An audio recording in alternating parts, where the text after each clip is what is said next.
Central Indiana, and welcome to our newest edition of Sports Nuts on Porch Time.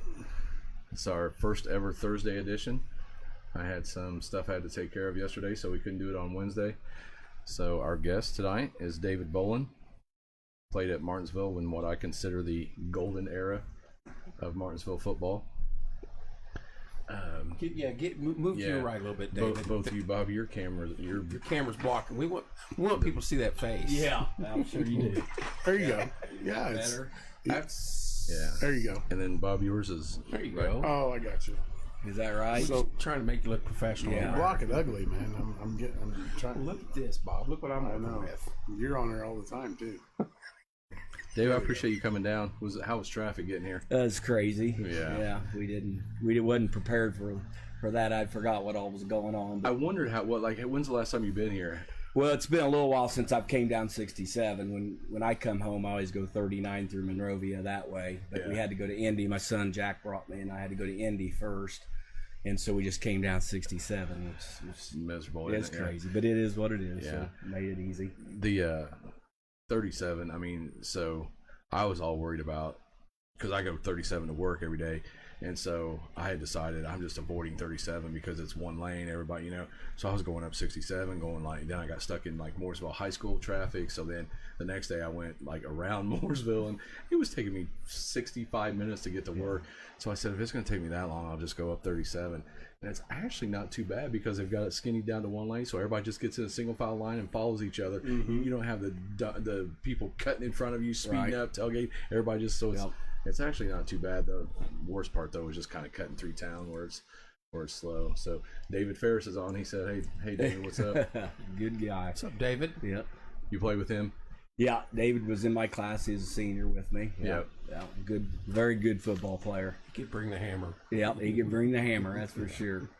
I was going through the years that you played, and I kind of consider it the golden era. I mean, you were on the 3-10-0 teams, right, back to back to back. Yep. Yeah, and so I mean, you played with some dudes, man. I mean, you had Kip Kuntz, Mickey Naylor, Nieper, Quakenbush, Scott West, Joey. Yeah. I mean, Jerry Bertelson, Jeff Ribley. They were all played on those three teams. John Samuelson. Yep. You always said Samuelson was one of the. Bancroft to Samuelson was just the sweetest sound you could ever hear. Yeah, they were. And underrated, both of them. Right. Another guy, Jimmy Brummett and Jeff Ribley, and we talked about Mickey earlier, but Ribley was a complete animal on defense. Yeah, he was. Really I mean, you good. had Dittamore and let's go back one, Butch O'Neill. Yeah. You can't forget about Butch. Butch Butch separated my shoulder my freshman year in the scout team. He took care of my season my freshman year. Nice. So yeah, you'll have that with Butch. Back when you still hit with scout team. Exactly. I mean, That's it back wasn't, when, but it was full. Full contact. It was full. Yeah. There was no thud, nothing. No, it was there was no just thud. go full and bam, boom. Yeah. Yeah. Oh yeah, it was Then you had Dittamore and Bertelson. the real Right. deal. And wow. Yeah. That defense was insane. Our junior year, our linebackers were Yeah. Bertelson, Dittamore, and Bill Jones, and they were really, really good. Bertelson, Castle. I wanted to punch through a wall that night, man. I still don't utter that word, but Yeah. I'm still not over it. I'm the same way. Yeah, but I still think he was interference in the end zone on Johnny. yeah, That's my I fault. know. I hadn't been to a high school basketball game in 15 years, and I heard that the boys, they won sectional and they won the morning game of regional, and they were playing Castle in the regional championship, and it was in Seymour. So I was like, "Come on, we got to go," because I wanted to be there when we beat Castle, and I didn't care what it was in. Right. Well, they played them again in football in 94, I think, yeah. and lost 35-28. Yeah, I mean, so they've had a couple. Martinsville football's had a couple, and Castle went on to win the state. That's so the two times they beat Martinsville, they won the state. yeah. I mean, Jason Parker once knows that back when you had leather helmets. Yeah, Jason, that's real funny. Jason's a former player of mine. oh, okay, good deal. Yeah, former player of Like mine that. is. I hate to say it, is a really good running back. So yeah, he was good. So no, we had real helmets. Coach Siderwitz is the one that said when practice was over, he'd fold his helmet up, put it in his back pocket. Yeah. That's Coach funny. Helms, good evening. What's up, Rob? Hound dog. Yeah. Yeah. So Jason's part of the group now. I like that. Yeah, Like, that's good. Yeah, Yeah. yeah. He's got some stories, I'm sure. Yeah, I'm sure we'll hear some stuff tonight. Yeah, probably. I'm sure you said a few things over there at Fountain Central that Like He probably. doggone it and Chucks. Yeah, you know. Absolutely. Yeah. Those words, fudge and yeah. All Chucks. Absolutely. Shoot. Yeah. Yeah.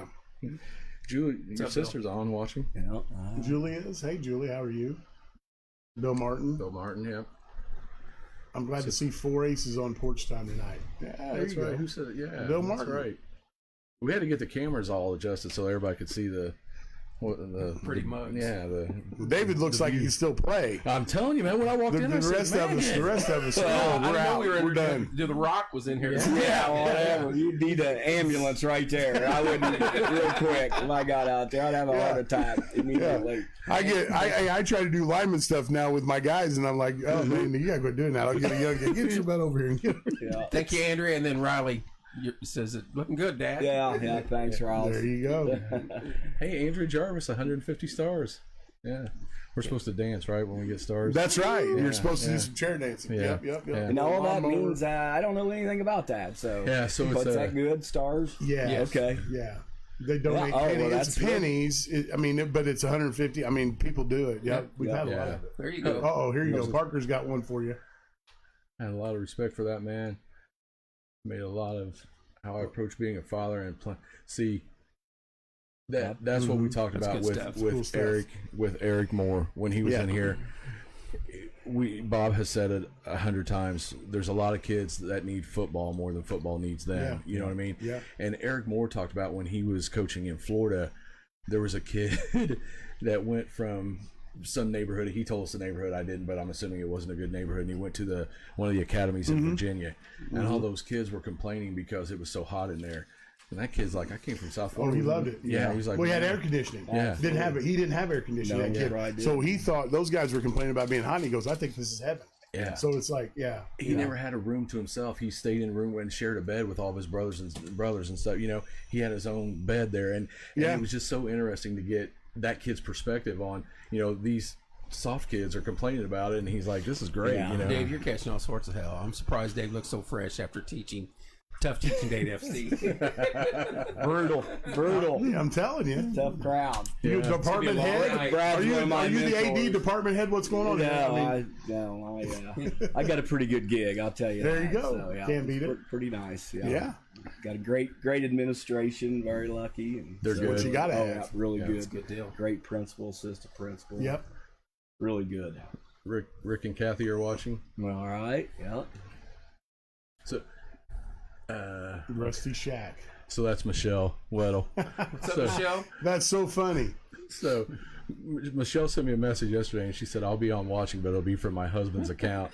So Michelle's from here, but she lives in Iowa, and she's a big supporter of Porch Time. She supports all the stuff we do, fundraisers and that, and she watches this every week.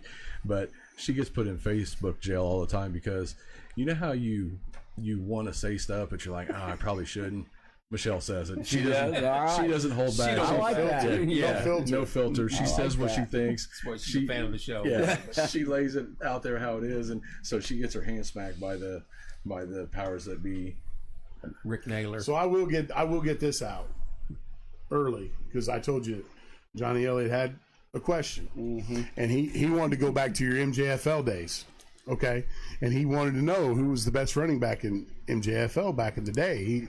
He said, he goes, I thought I was better than Bolin, but everybody thought Bolin was the best. So he wanted to get your opinion on that. Well, I don't know if he's in here first. I don't know if he's up right now to listen to it, but I mean, played with Johnny. I don't know if he is either. Played with Johnny on the Raiders, and we had to go against him every time. Lake, I'll have comments later. So, okay, like here's the thing. old mules. Lake's got to have a few old Somehow the mules. Chiefs had like all the older kids in the league on one team. It was like the entire graduating Still doing it. Hey, 40 years later, Davey. Hey, 13-0. That's all I know. These Chiefs kids, hell, they pull up their own cars and drop their parents off. Yeah. Shave it, They're dude. smoking a cigarette on the field. We're like, what the hell is going on here? 13-0. Yeah. He weighed That's all you gotta say. about 175, and we're no stripes. There was no stripes. No. He made weight. He's all big. BS. Hey, the bottom line was the guy made weight. Yeah. It doesn't matter. That's right. There you go. Your Uncle Jerome and Aunt Cook are watching in they? Brayton, Florida. All right, awesome. Tell David his favorite cousin said hi. Yeah, all right. Mm-hmm. That's funny. Yeah, Yeah, he weighed about 175, 180 in the 4th grade. And he's hitting us like Earl Campbell going down the field. Well, hey, Kevin, you got to go low. Move on, Coriel. You got to move on, bud. Hey, listen. Hey, Tell you that. Elliot posed the question. I thought I'd throw it out there to see what happened. Well, But Davey's got the answer. 13-0. That's all matters. Yeah. I really don't even remember Johnny playing. Or at least, I guess he may have been out there. I don't know. But I don't remember. You remember tackling? Hey, was he the guard tackling him? Yeah. Guarded the water bottle, tackling anybody got in and sit on the end of That's the bench. that's about where he was at. Was he the guy 5 yards behind you, chasing you? trying to catch you? Possibility. I will tell you this: the only guy I ever seen run you down was Robbie Hoff in junior league, and it was one of them ones where you're on about the 20 and you turn the corner, you're like, okay, I'm out, and you take off, and Robbie catches you from behind, but that didn't happen very often. Well, Robbie, Greg Martin. Robbie had some Robbie wheels. had some speed. Yes, he Robbie. did. Yeah, Robbie's good. He graduated with us, Robbie Hall with me. Oh, Robbie Yeah. Hall. Yeah. Robbie Hall. He Yeah, can yeah. fly. Him and my son and his son wrestled together Right for on. a long time. Good family. Yep. All right, so I have a weird memory. I want to see if you remember this. I don't remember what game it was, but it was a home game, and it was early in the season, so it was hot. It was late August or early September. I don't remember who we were playing, but they score right at the end of the half, 35, 33 seconds to go. They kick off. We get the ball like to 20. So there's 29, 28 seconds to go. Run a little 5-yard out, throw it to the guy, and he catches and steps out of bounds. There's like 23 seconds to go. Next play, they send everyone deep, and they hand it to you on a draw, and you go right up the middle for about 65, 70 yards. Do you remember this? Now, when Shelbyville. maybe Shelbyville, I think. I was there. I was on the field. I can't remember exactly Were when we it was. losing? I don't know. It was into the half. Yeah. And may I have think been. it may have been Shelbyville. I don't know. Sounds like Shelbyville because I remember did a lot of draws to you. Right. 'Cause we had Yeah. to work them in that practice that week. Yeah. And It may have been. I would say that's probably right. Yeah. So you come off the, you go like 65, 70 yards for a touchdown. You come off the field, and I don't know why I was watching, but I watched you walk off, take your helmet off, go to the bench, and just start throwing up. Like that would have been Bloomington North. That would have been Bloomington There you go. North. See, that brought it back. Yeah. Yes. Changes it right The there. vomit. Yeah, Yeah, I remember that. Yeah. So what was going on? What happened? Well, it was hot. Okay, that's And, what I thought. I was, and my senior year, I was actually in really good shape. My junior year, I came in and coach about killed me. I was a little overweight, and it took me a while to get going, but I didn't let that happen again. But I think it was just the heat and the long run and all that. Yeah, I remember that now. Yeah, that would have been Bloomington North That's for sure. funny. Yeah. Yeah, There you go. Yep. I wondered if you would remember that. Yeah. Jogged his memory, man, when you started puking on Sunday. That's what it took. That's right. Yep. Yeah. That was Remember it. that Right game. there. Oh, yeah. Remember the play at Shelbyville though? Yeah, I it think was a we screenplay, broke- maybe. Yeah. Broke the record, didn't you? Well, I know we were trying to. There was a record there, and I don't remember what it was, but I know that. John, we had just Jesse mentioned gets him it. Yeah. off air. So yeah, it was. I think it ended up being a screenplay, and so it didn't count for rushing. I don't know, and I'm like, hey, it's all good. I'm done. My career. That goes done. on the Let's- quarterback stats, yeah, man. yeah, that's a right. 2-yard pass, Yeah, if you take it Todd And 80. he literally was like from here to there. Yeah. Oh, yeah. Yeah. Well, you know the jet sweep stuff now that you pitch it, the quarterback gets a catch, I know. and the completion. yardage on his stats. Everything Yeah. for the quarterback. It is, man. Yeah. Isn't it? Yeah. So that was the single season rushing record or career rushing record? At the time, I think it was career. Rushing, Now, obviously, yeah. Then, Yeah. yeah. I think it was career at that time. Now Israel's got all Oh that. yeah, I mean, it's Israel blew everything out of the water. the Yeah. real deal. Yeah. So, Thank you, Brad. for sure. Yeah. Yeah, Eric Moore still remembers him. Oh yeah. Yeah, he's. Well, when Mo Moriarty, I've been told this numerous times, Mo Moriarty said that Israel Thompson was the best running back he'd ever seen. Not coached against, seen. And Mo's seen some caps. Yeah. Yeah. And that's how good Israel Thompson was. Yeah. I was in town at the time. My dad would call me and update me on Martinsville games and stuff. Yeah. And he goes, hey, man, this sophomore kid, Israel Thompson, who is this kid? I go, I don't know. But within about 5 games, Coach Sider was just salivating. You know, Big Bill, he was going, I got me in there back. Yeah, absolutely. Hey, Earl, you got to hand the ball off a little more. We're not going to throw it that much. Which is only going to piss off Tut because Tut don't want to hand it. Oh, well, yeah. No, Tut. Yeah. Tut loved it back Like, then. we could run it all day. Hey, Tut loved it back then because of the bubble. Yeah, the bubble was killing. Yeah, it killed people back then. So Tut was over going. Yeah, he loved that. I mean, for sure. 100%. So I was looking up some stuff on David at Indiana Central or UIndy, whatever you want to call it, and so the first name that pops up is Bill Tutterow, UIndy Hall of Fame. That I always knew he was a good coach, but my mom told me he was an outstanding player and like in great all three baseball player. sports, right? All three sports. Yeah. He was unbelievable. And we were so fortunate at Martinsville at Vince Burpo's Hall of Fame induction. Ex-player at Martinsville. Yep, Yeah. Great coach. He was my mentor, you know, and I was there at his induction, and they asked questions after it's over, and a couple questions, and then something to the extent of like, what separates you from maybe these people up here? And Vince, well, I don't know what separates me. He said, I know I've got something that none of these guys got. And they said, well, what's that, Vince? And he said, in high school, I had 4 Hall of Fame coaches coach me. Coach Siderwitz in football, Tut in baseball, Kuntz and Eric and in wrestling. And here those same guys were coaching us 7 or 8 years later. The Martinsville staff was unbelievable. We didn't realize how lucky we were. No, as a young man you don't. But you look back now, and I can ride right on your coattails with that. Yeah. It's 100%. It's unreal the knowledge you were around just in sport, with the sport of football. And it was cool. It was just, and when I got into coaching, you go to clinics and stuff, and I'd see older coaches, and they'd want to hear Sidey stories. They'd say Coach Cyrus stories, but every one of them said he was so far ahead of the game. I mean, Coach Siderwitz was. He was I think all 4 of them were. I think Eric was, and as well as Tut and Kuntz. Yeah, they were all. We talked about that with Mo, and when Mo was in here, and we asked him, because we talked about how in the first 60 years of Martinsville football, they won less than 100 games in the first 50 years of football. And then Bill shows up, and boom, it turns around instantly. And Mo said it was the weight training that Bill was ahead of everybody on weight training and lifting and strength and conditioning and all that stuff. And then Tut, I didn't know. Joe told us that Tut basically invented the bubble screen. Yes, he did. And like a lot of colleges. Remember Cat 30 fade, David? Yeah. They called it Cat 30 fade. They tightened down that receiver in the slot. They saw it slot and con, and they tightened that guy down slot, and they bubble him out, and they just pitch it out there like Jimmy Oakley. It started his senior year. But them outside linebackers couldn't cover those guys. We ran a different neck rolls. They had neck rolls out there. And Coach Cyrus' best thing was, they got a guy out there in his glasses on sideways. He's a high school Harry. He can't guard. He ain't catching you. You remember how it started, though, the bubble screen? They used to pull the tackle.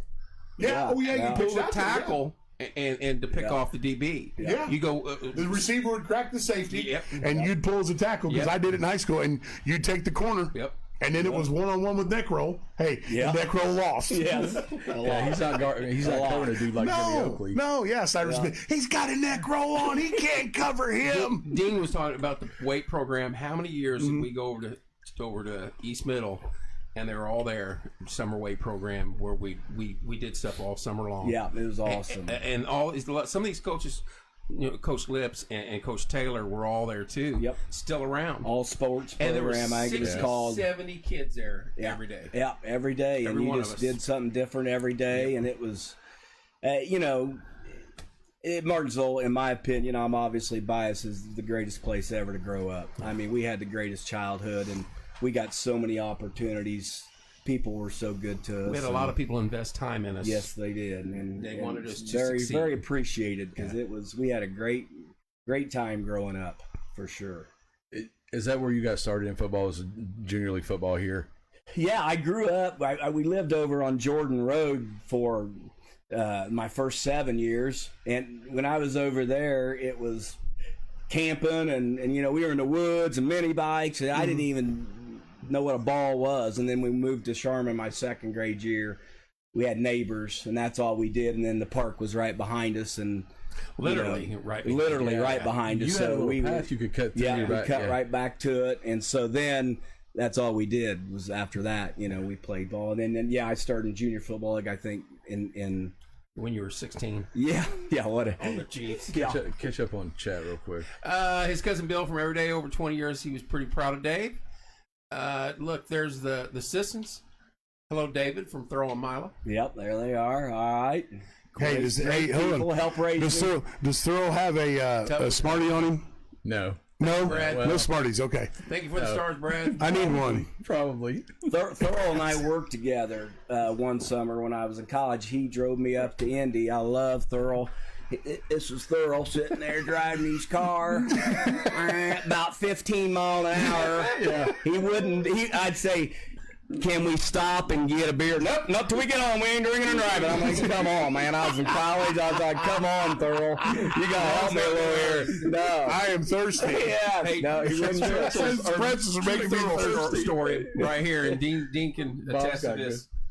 We're in the parade. We No, put this is we put a great. float in the parade. Porch Time does. And we went live from the float. Yeah, we go live from the float. So we buy $400 worth of candy every year, but we get about halfway down. Hold on a second. It was our first year. Yeah. So We need about $1,000 worth of candy. So we were all excited, man. We're just chucking Yeah, candy yeah. everywhere. We get about halfway through the parade and like out of candy. You're out of candy. He gets on the phone, makes a phone call. Next thing you know, here comes Thurl on a bicycle, catches up with us, I'm hands us sure that was a sight. hands us bags of candy right on the route. Yeah. He rolls up on his Pee Wee Herman bike and goes, "Here, you need some candy." He hands it to us and just turns around, drives off. That's Thurl. KJ What says, a Bob, great those man. are cuties. Oh yeah. What did I say they were? Smarties. Smarties, cuties. Okay, figure. Hey, my wife jumps in and corrects me. I mean, we're just. I know your Facebook lingo there, Dave. Yeah, I do, Dave. Yeah. At least my wife's. Last week was my wife's watching. Last week watching Sam was the first time I've ever been on Facebook in my Really? life. Yep, that was it. Oh, did So, you jump on there? My That's wife so got cool. through hers. Incredible. He was awesome. Yeah. I've had about 3 people say, "Good luck following Sam." He was Yeah. awesome. Yeah. You know? Sam left a bill too, didn't he? Yeah. I think he left Yeah. a bill. Yeah. I didn't realize you had your own tree service. Well, as they talked about, I had just gotten my license. I was 16, and Oh, we got the names written down. the other 3, Lake was the main one. I'll tell you. Lake said he had a story, so you might be telling Lake's whatever. story. Go ahead. So I backed the truck up there, and I'm hearing it, and Were you I on remember Country Club? yeah, and 15s? I had my dad's truck. So they and- fire up a chainsaw? No, it was an axe. We wasn't smart thieves, but yeah. And so, as I'm hearing it, them whacking that, I'm going, it hits me. This is really dumb. Yeah. But we throw it in there. And Lake and I we talked a little bit last week. I believe it was, I think it cost each one of us like $162.50 they made us pay, and those 3 all graduated. So the next 2 years, around Christmas time, the teachers at Martinsville, you better have some thick skin, they're gonna hammer you. yeah. Walk by Cox and declare, "Hey, where we getting the tree at this year?" Oh no, That's all I heard. that was Murderer's Row right there. It was Murderer's Row. No Tut question. and Dillo and Mr. Blick, Uncle John. It's all I ever heard. I was tired of it by the time I Exactly. graduated, but I deserved it. McClanahan still to this day, because he used to bet me on basketball back when I played, and he would be, well, box of donuts, Bobby, you get 20 and 10. Well, I was pretty good at getting 20 points and 10 rebounds. So I'd see McClanahan after I graduated, and I go, "Hey, where's my Krispy Kreme truck at?" What are you talking about? He goes like, "You did." I go, "Oh, so you're gonna welch on me there, Mac?" I said, "Yeah, you are." Yeah. Good man. He was a But good man. he was. It was fun. Yep. It was just in fun. But yeah, it was good times. So tell him the cutie story. Oh, the cuties, yeah. So Dean and I coached together. Gracie and Kate and Bethany Mackin and Chloe Boo and who else we have? Abigail Miller. So IGHL basketball, and so Me and Bob were coaching 3rd grade girls. 3rd grade girls. Yeah, this is interesting. Yeah. It was interesting. It was fun though. We had a blast. It was a blast. Did it from 3rd to 5th grade. But anyways, And we were pretty good. yeah, we weren't bad. Yeah, and so his dad would come up to KJ and I all the time, and he'd have his these cuties, these little oranges, Yep. and boy, he'd pop them out of nowhere. You want a cutie? You want a cutie? I'm like, where the hell do you keep these things at, Thurl? And he's like, well, I'm in my pocket here, and I got a pocket here. I'm like, my Lord. That's Thurl. You know, Yeah. he doesn't say No. Well, he is. Yeah, he's not going to talk much. No, Yeah. but he loved to say that cutie, man. He'd pop it out there. Yeah, you want a cutie, Big Bob? That's Yeah. Thurl. And for yeah, sure. like a drug dealer, man. yeah, exactly. It was. Yeah. So last time I saw him here not too long ago, hey, I go, you got a cutie, Thurl? He goes, no, because don't carry those no more. I go, are you kidding me? I want one now. Outgrew him, maybe. Yeah, he did. You know, but it was. See what John Walls has to say. Oh, that's a long one here. This is a good I one. don't know. Pete Bolin. Oh, Bill Palmer to work. Some guy came up on the side, frantically working. His horn pointing his little finger. A fellow in a suit. At the time came to the stoplight. Pete rolls down his window, looked at the guy, said, "Excuse me, buddy, your tire's low." And Pete said, go F bleep bleep bleep yourself. I can't see your dad saying that. Oh, I'm shocked. That's funny. I am shocked at that. Sorry for the lingo. Yeah. "That's great." Yeah. Yeah. So, yeah. Oh, classic. That's Yeah. funny. That's some good stories. Yeah. Oh, we're gonna get a lot of. Oh yeah, that's part of it, man. Yep, that is. I want to go back over to Jerry's. Yeah, Jerry Scott said something. Jerry said we started doing weight training and quick drills when I was in junior high over at East Middle. Yep. Yep. And Probably then right. We'd go to right? West. We would do it at East Middle. We'd go to the track at West sometimes. We'd go to the high school field. Yeah. They'd run us to the park.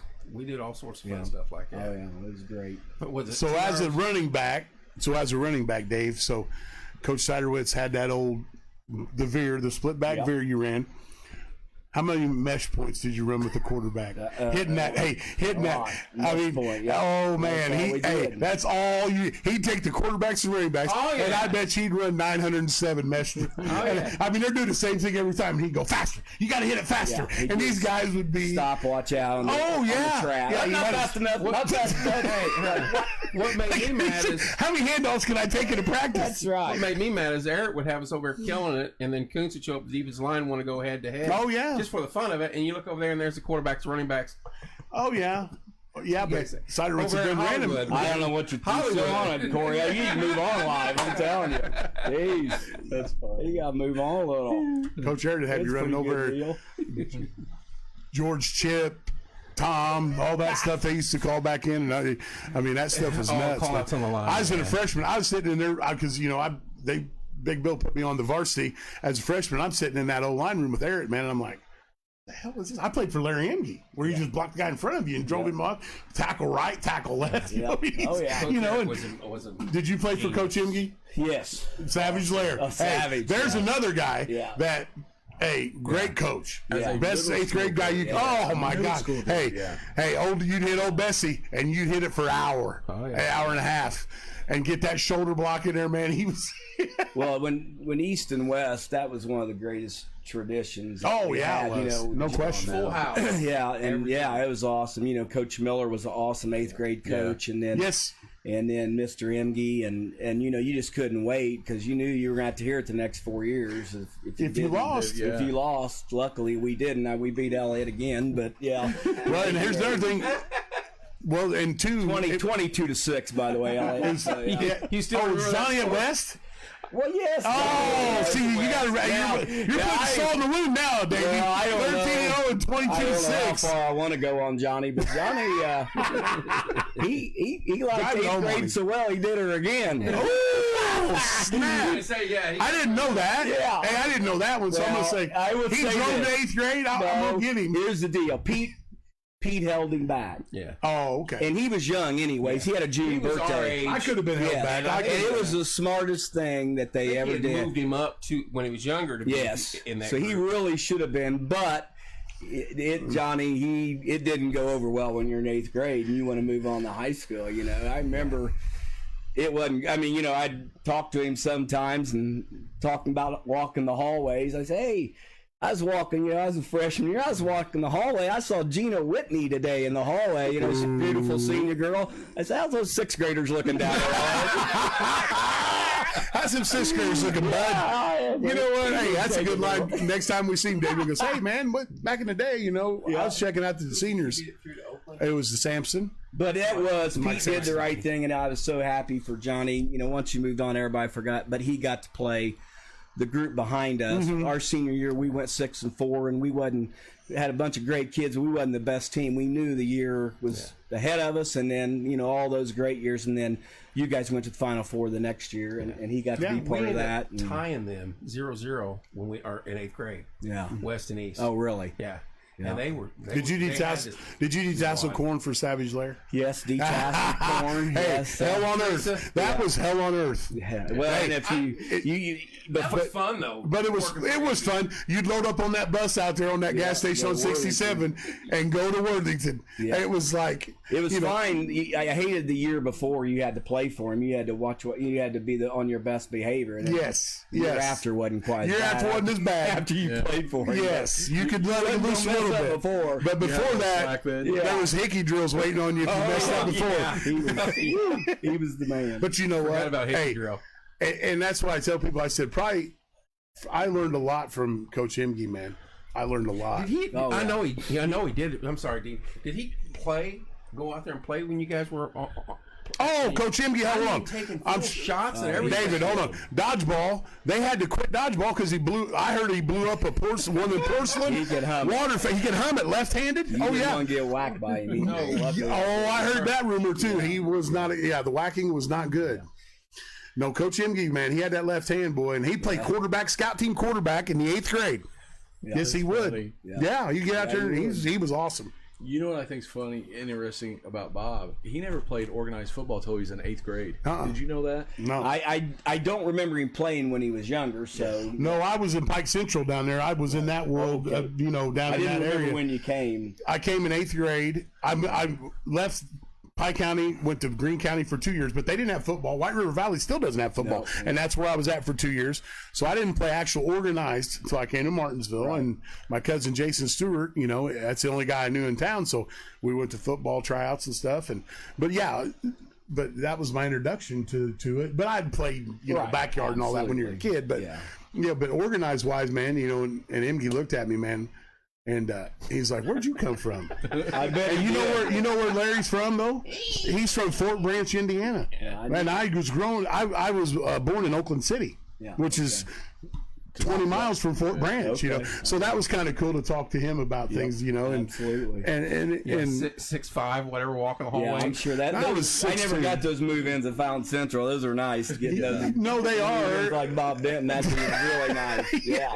It's tough over there in Fountain Central. Rockville, is it Rockville over there in that area? Rockville's good place. Yeah. But Bob's got 2 tackles going to Purdue. Oh, okay. Yeah, I got 2 big boys. And both of them were move-ins, right? No. Jalen came from Warren Central. Zach's a Mooresville boy. Okay. Yeah. But Jalen was nice. 6'6". Jalen 6'6", 280, and he didn't start playing ironically football till 8th grade. Yeah. But he figured. And guess what? He figured it out. So he's going to be good. That's good stuff. How much stuff from Coach Sidewich did you implement when you coached? I got a lot of things he did, a lot of things Coach Siderwitz did that all the coaches that, there were so many things that he did, and it had changed a little bit to inside veer, and I learned that from Vince. I learned everything from Vince, but that was all trickled down from Coach Siderwitz. But, it didn't matter where you went. Like Vince prepared me, any interview or anything, you're going to get asked about Coach Siderwitz. Everybody wants to know about him, and to me, you couldn't have had a better coach to learn under. He was the best. And there were some things that Coach Sidewitz did that I wouldn't do. Like, he'd run on the field shaking his fist at the other crowd, which as a player, you loved every second of it. Yeah.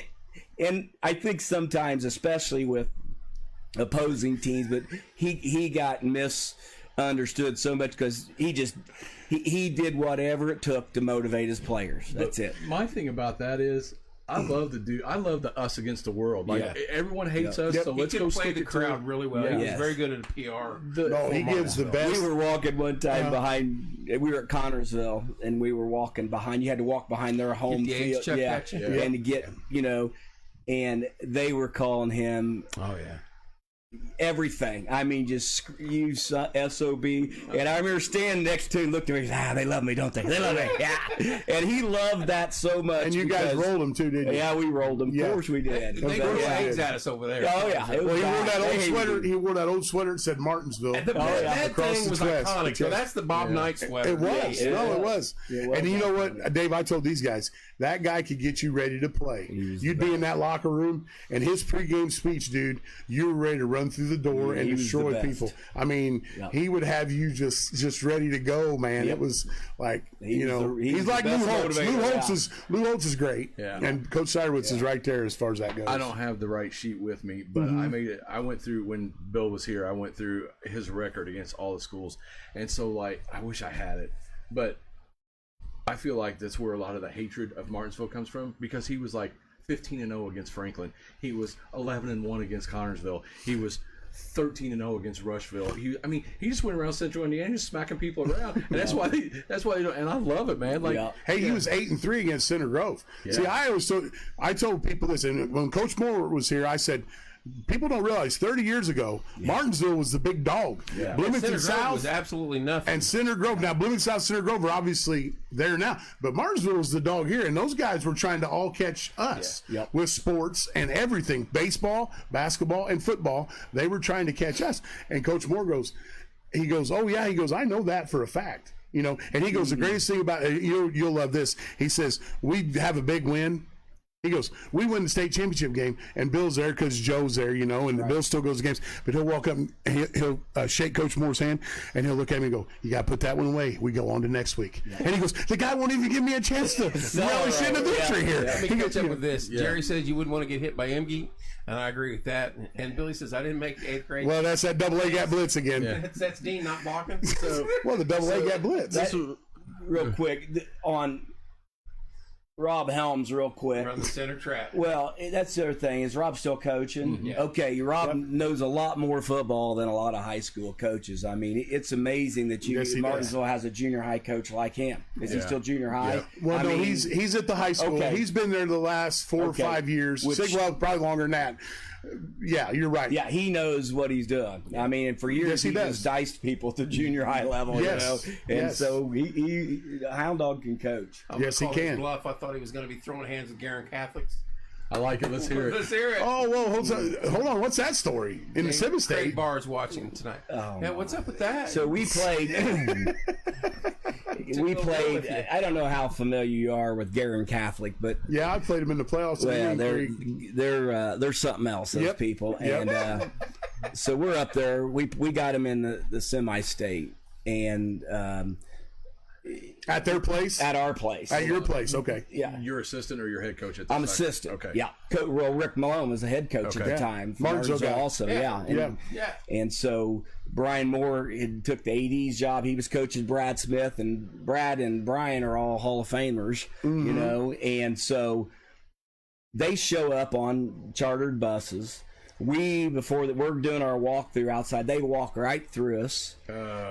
I mean, arrogant, and one of their coaches before the game says, anytime we go on a long trip, we get the chartered buses, and it was a little over an hour. Yeah, we went to Perry Central last week, 4 hours on a Twinkie, Are you kidding? That's how we roll up here. And they got up on us, and they were up, I don't know, 20-6 on us with 6 minutes to go, and we came back and beat them. Nice. And it was awesome. And before the game, Greg Barr, he had coached at Chittard and won with the Catholics, the parochials, got out in public school and just got whacked everywhere. And so I was screaming at him about not being able to handle it. In the how the publics work out for the parochial world for them is different. Yes, come out and coach the sticks. Yeah. Hey, and where you got to coach. So we had no business beating them. We were a bunch of Martinsville used to be a bunch of little mighty mites, and we beat them. And then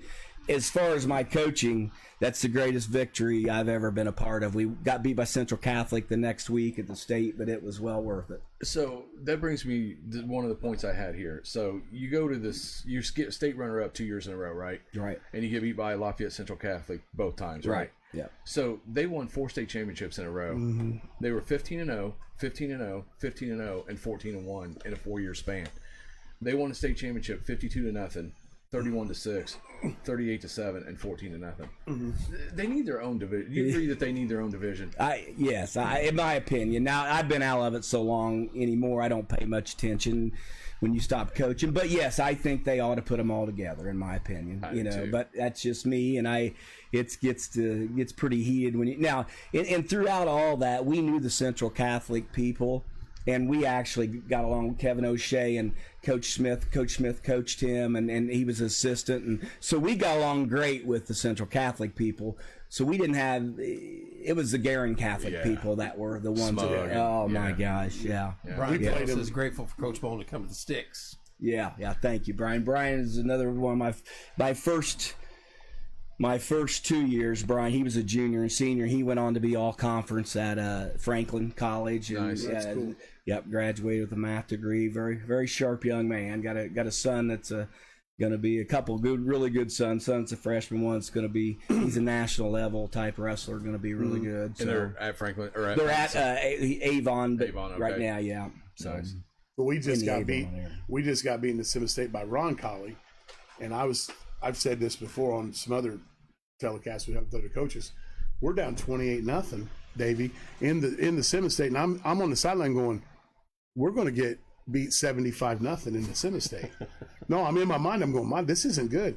Well, the game finally calmed down, and it's 28-14 at halftime. We're 2 touchdowns out, and we get the ball coming out at halftime. So game's a different ball game now. Game on. So my point about that whole thing is I kind of agree with you because I played them at Indian Creek. I played Chittenden at Sim State and Indian Creek. We lost 21-3, and the old head coach back then told us toughest game he'd been in all year. I mean, my thing about it is sometimes with those people you get better. Yeah. We got to I get don't better. disagree with that We got to either. get better, and a lot of people are counting us out this year, but I think we can be back playing because they're going to be back there. They're good. Yeah, But I agree with you sometimes. But you look at it this way: when they move up a class, they don't win the sectional. So there's a big deal in them class jumps. Watch it when Central Catholic went to 2A, never won the sectional. You see what I'm saying? And Chittard goes to 4A, they don't win. They have a hard time winning because that enrollment. People don't understand it makes a lot of difference. I mean, Jared Fischerow Yep, Fitzgerald. Yep. couldn't ask for a better football coach and life coach. Appreciate that. Good. See, and that's what good I friend of my stuff son, right there. Jared. Yep. Good. that's good. what I always That's like cool. is like outside of how you influence how a coach influences kids outside of the game. You know what I mean? Like we were talking about Eric Moore. oh yeah. Well, all of the That's our coaches job, we've had on you here, know, man. that's our Hey, job. we've had Bud on here. more than football, more than X Yeah. and O's. Absolutely. I mean, you think about we had Bud Wright on here. Bud came down Right. in a snowstorm Yeah. I Yeah. can believe that. to eat at Gray's, Yeah. and he ate at Gray's, but he came down here. Bud's coached generations of kids at Sheridan. Now think about that. That's what I'm saying. So like Davey at Fountain Central, I mean, how long was you the head coach here? I think we looked it up. I went like 5 years and got out 2 years And- and yeah. then came back And in came for back. 4, I think. So 9 total. 9 total. And you was an assistant under Rick, obviously. And, Yeah, when Brian came over and when my son got to be a freshman, Yeah, I became an assistant. and coaching in little communities like that, because me being at Sheridan for 3 years, it's so cool. It is. Really cool. Great That's people. where it's that, like you said, Martinsville's the best place to grow up, and it is. But these little Indiana small towns like that are great places to grow up. The 2 years you go to the state championship, I'm sure the whole town is there. Oh yeah.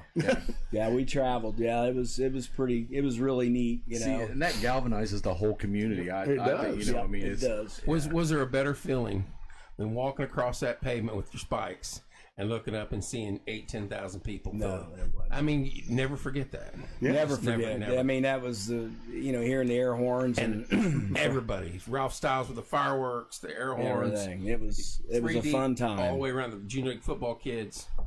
It was awesome. Yeah. Well, to go in Coach Siderwitz's office, the old football office. Oh, yeah. And the way he hung the stuff, and when you played in the Wrights Bowl, and they'd say, "Here comes Martinsville," and they're robots and they're crazy fans. Yeah. You know, but his office was a walking into the history of just success. Yes, I mean, it was success. It was. Yeah, it was. Bottom line. Sure. Beverly Sheiks. Didn't realize Dave's head was so big when we were in school, but that haircut sure highlights it. Bev. It's a big one, Bev. Let me tell you. It's full of brains, Bev. That's funny. Yeah. Exactly. Yeah. Full knowledge. There's a ton of knowledge there. You should have noticed it a long time ago. Steve Stevens says, "Great listening to you kids." That's a dude that knows a lot of history around Steve does. Martinsville. Yeah. Yes, he does. He knows a lot about a lot. Yeah. Well, I will tell a quick story on Beverly's son, Steve, because I know it will come up here later. I think, Rusty said it's Steve. It's about to be Steve. That's what I was going to say. Yeah, it's Steve. I was a sophomore, and I walked into Coach Sider. Okay, well, let me preface that. Our sophomore year, I don't know if I'm sure you remember, would have been your freshman. Coach Siderwitz had to go on a diet. His doctor, what doctor would put him on a diet during the year is beyond me. Right. But man, was he grouchy. And he could only eat one sandwich a day for lunch. And let me tell you, that sandwich. The biggest sandwich ever. Oh my, he couldn't wait for that sandwich. Could not wait for it. Yes. Oh, well, he lived. It's the truth. And he lived for that sandwich. I walked in one day to the office, and Scott West and Steve Sheiks were in there. And they were dying laughing. I said, "What are you laughing?" I said, "We just ate Coach's sandwich." Oh my goodness! And I remember I was looking at him going, "You guys are nuts. He is going to kill you." And I was like, "I'm out of here." And I don't know if I went to class or what. And I remember walking out of there going, "Man, they're going to die." I mean, I don't know what they were thinking. It's on. So I went to class, and it wasn't about a half hour later, you know. I don't know if I was in class or the cafeteria, but somebody came and said, "Hey, Coach Siderwitz wants to see you." Well, I walk into his office, and he immediately throws me down on the couch and just starts arm and legging me, just pounding me. I mean, pounding me. And I was like, Schwartz and the quiz. He goes, he goes, "You ate my sandwich." And I go, "Those son of a..." I go, "I swear to God I didn't." And he just kept pounding me. And to this day, he still thinks I ate that sandwich. Yeah. And I can guarantee you, I said, "Hey, I'll take lie detector test, anything." I didn't eat it with Sheiks and West, and he's going to go to his grave believing I ate the First of all, sandwich. West was the starting quarterback, so he's not. I know. He's on West's side. I didn't even realize. I was like, "Man, they're going to get killed." I didn't realize they were going to throw me under the bus. I should have. By the way, Bolin. I heard that. Oh yeah. Yeah, That's so good. he was, and you know, I don't want people out there to think Coach Sider was, but He ate his damn sandwich. he wasn't afraid to hit you. And growing up with Joey, you know, I was at his house a lot, and Joey always said Matt Gwynn and I got it the most from him. You know, Well, he hit us the most. You know, that old man could run 30 yards downfield, hit you in the chest. Oh yeah, and then turn around and walk all the way back down, and you're like, where did that come from? Yeah. Well, that being said, the worst he ever was our junior year. I'm sure you remember we were having a bad practice, and he just stopped and went off on us, you know, and said, you know, "Don't be talking to my quarterback," was for one thing. "You guys are talking about parties and crap. I don't want to hear it. We're going to concentrate ball." You know how he all was. the time, yeah. So then, as soon as we broke the huddle, I'm walking up, and Rob Bancroft's right next to me. He goes, and I couldn't keep my mouth shut. You know, I just said, "I don't believe we were talking about parties, would we?" And all of a sudden, he goes, "Huddle up!" And I turn, and as I'm turning, he is running, and he forearms me right underneath the neck, knocks me down, you know, and he said, you know, just went off on me. Well, as I was leaving that day, I was in my truck, and I was leaving, and we still laugh about this. He walked out of the coach's office there on the side doors going to his driver's ed, and I just happened to look over there, and he was sitting up on that curb. He was going, "Gotcha, yeah, gotcha." Right there, gotcha. Oh, and you know, the funny thing is, I couldn't wait to get home and tell my parents. My parents thought that was the funniest. Oh yeah. You know, I'm not sure all parents today would. No, you're the lead story at 6. Yeah. No. But I mean, my dad was like, "Yeah, that's what you deserve. You idiot. You deserve it." That's right. No, you know what? Yeah. Hey, guess what? You probably deserved it, boy. Yeah. If he said, "Don't do this," and then 10 seconds later you did that, Yeah. it is what it is. You get what you get. don't touch the hot stove. Well, I touched it. Oh, here's a forearm to the throat. That's what you're getting. Yeah, exactly. I'm sorry. Did you misunderstand what I Yeah, I said? mean, you can't figure it out. Let me make this a little more clear. Eric would run you to death. Koontz would look at you. 360s. Melt your soul. How many 360s did you run for Dave Eric? Hated him. Puke my guts out the whole way. God. Koontz would look at you and melt your soul, and then Siderwitz would give you the forearm. Yeah. Koontz would walk up to you and go, "Hey, boy, He would be. I'm gonna whip we'd your be in papa." jail. Yeah. And you'd look at me like, "Yeah, you probably will." Yeah. Yeah. I mean, He'd be he's in jail. Rob said, and that forum was famous. It was famous. it was famous. Yeah, it was. So I got a good one for you. So we're at Forky's. This is Forky's before the pandemic and stuff. And I first got with KJ, and Coach was in there with Marilyn and them, and Susie and Don and all of them, and walks over. Never met my wife before. And we're sitting in a booth, and I said hey to him when we came in, and as he's leaving, he makes it a point to walk over, doesn't introduce himself to my wife, and looks at her and goes, "See this guy right here? Biggest pussy I ever coached." My wife's like, "What? Really?" Yeah. He goes, "Oh, by the way, my name's Coach Siderwitz." I said, "Thanks, Coach." That would be him. And that's him right there. And he's going, and then he walks out. Yeah. And I want to know the guy that ever called, because I told him I was going to do it. Remember when he used to tell you, "Who's going to be the first guy after high school that calls me and says, "Hey, is Maryland, is Bill there? Yeah. Who's that guy?" Yeah. Maryland Bill there. That's what he always said. Oh yeah. I mean, it's Coach and Mrs. to me. Yeah. Oh no, still I call Coach Imke Coach Imke. Yep. You see all your old coaches, you still call them that. Yep. You do. That's the respect thing. 100%. You know what was funny is when they were in here, Bill would start to tell a story, and Joe would say, "Don't exaggerate. Here's what really happened." Oh yeah. And I was laughing, thinking that's the only dude in the world that can get away with that. That can do that. That can correct him. And, They were they were great, man. Because Joey was my line coach, and man, it was it was comical sometimes because they would butt heads. Oh God. Oh yeah. Because, hey, we would be in jail, Rob Helms. Well, yeah. Yeah, no doubt. Yeah, if my sophomore year, if it'd been like a little bit of the game and I hadn't been in, I'd be like, "Hey, Joe, I haven't been in yet. Dad, put David in. What are you doing?" Next thing I know, there I go. There you go. Marvin and Billy didn't like it. Dice read too much, but I didn't care. David Ferris, Koontz broke clipboards over your head. That's true. Yep, he Yeah. sure I did did. the forum next time I saw him. There you go. Yeah, there you go.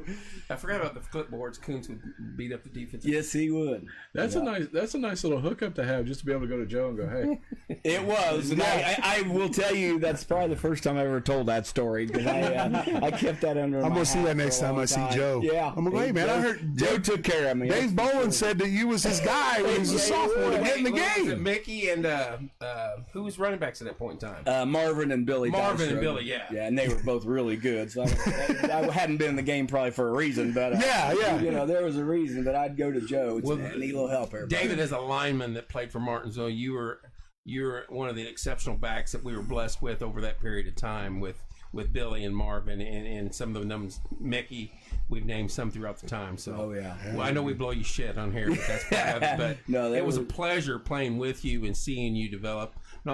We played against each other, generally football and up. Right. So I appreciate that. It was I'm a still lot gonna of talk fun. shit and make fun of it, but you were an exceptional back and represented our city well. So Well, I appreciate that. I enjoyed it. It was a great time. Steve said Hannaford had the yardsticks. Yes, he did. 3-foot splits. Yeah, and he'd whack you on the back of the. Yeah.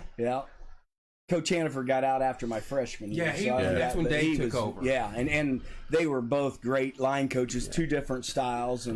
But Coach Eric, did when I got to college or in the All-Star game, I played with Dave Herrick from Warren Central, and he played at Michigan, and he said, "I hate playing you guys. Your linemen would get down on my knees and my ankles," and he said, I couldn't get away from him, and Coach Eric taught angles, and he was all about angles. He was all about angles, and that's beat him off the line. We had Chad Smith, 155. He wrestled 155. Yeah, you can't. Chad was as mean as a 400-pound man, though. He was. He he wasn't big on following the rules either. You had not only Chad, but then you had Craig. Yes, both of them would do. I never seen a center be able to hike the ball and punch you in the stomach with the other hand in one motion. They were. When your left hand, if he was left-handed or right-handed, his left hand, your snap hand's the quickest hand. Yeah. It's got to be. That's right. 100%. Oh yeah, Eugene. Yeah. It's like Bob said. He was in 8th grade, and MG, you just block the dude in front of you. You get to high school, and Eric's teaching angles and slides. Larry did run a lot of. He ran split back. He ran the same offense. He did run the same offense, but we did more off tackle. We didn't run a lot of triple option stuff. I mean, we did. We did center trap. We had center trap. Yeah. The center trap is still a staple. I mean, to this day, hey, I love that play. Coach Gillen loves that play. We get down inside the 20. Them defense are going to gamble, and you gap block and you kick. And you go hit your head on the goalpost. It's a touchdown, baby. Regional game, we literally ran it all the way down the field against New Albany. Yeah. And like the 4th time we ran it, the 6'7", 300-pound tackle they had stood up in the hole, looked at me. He's like, "Oh," you could just hear it. He's like, "Unbelievable." Do it again. You better close. Hey, you better close. If you don't close, What's I have many John Mann scars. That's funny. Yeah. Oh, John Mann, yeah. Forgot about him. Man, yes, he was Chad another couldn't one. remember the plays though. You line up first, and then you hear, "What do I do?" What do I do? That must be Steve. Yeah, obviously. that's Steve. Yes, that's the When you scroll back up above Steve's last comment, get this. somebody said, "Oh, I can't wait till you have a coaches roundtable. It'll be amazing." That's one thing we're trying to do is get like Mo, Bud Wright, yeah. Coach Gillen Coach was Gillen. here. To all come in at the same time. We had Eric Moore here, that'd be awesome. Coach Siderwitz, So, you. be I down mean, with that? with those we would guys, have those to, guys with would what we've had so far, man. It'd be great. Right. It would really be great. And I tell these guys, I've said it, and the tie-ins that everybody ties into. You know all the guys I'm talking about. You know them all. And you've seen them at clinics, and you've competed against them, and all. Everybody ties in the coaching world. Yep, eventually, at the high school, the college level, and NFL too. I mean, it's coaching community is a great community to be in. Yep, And it is. I agree.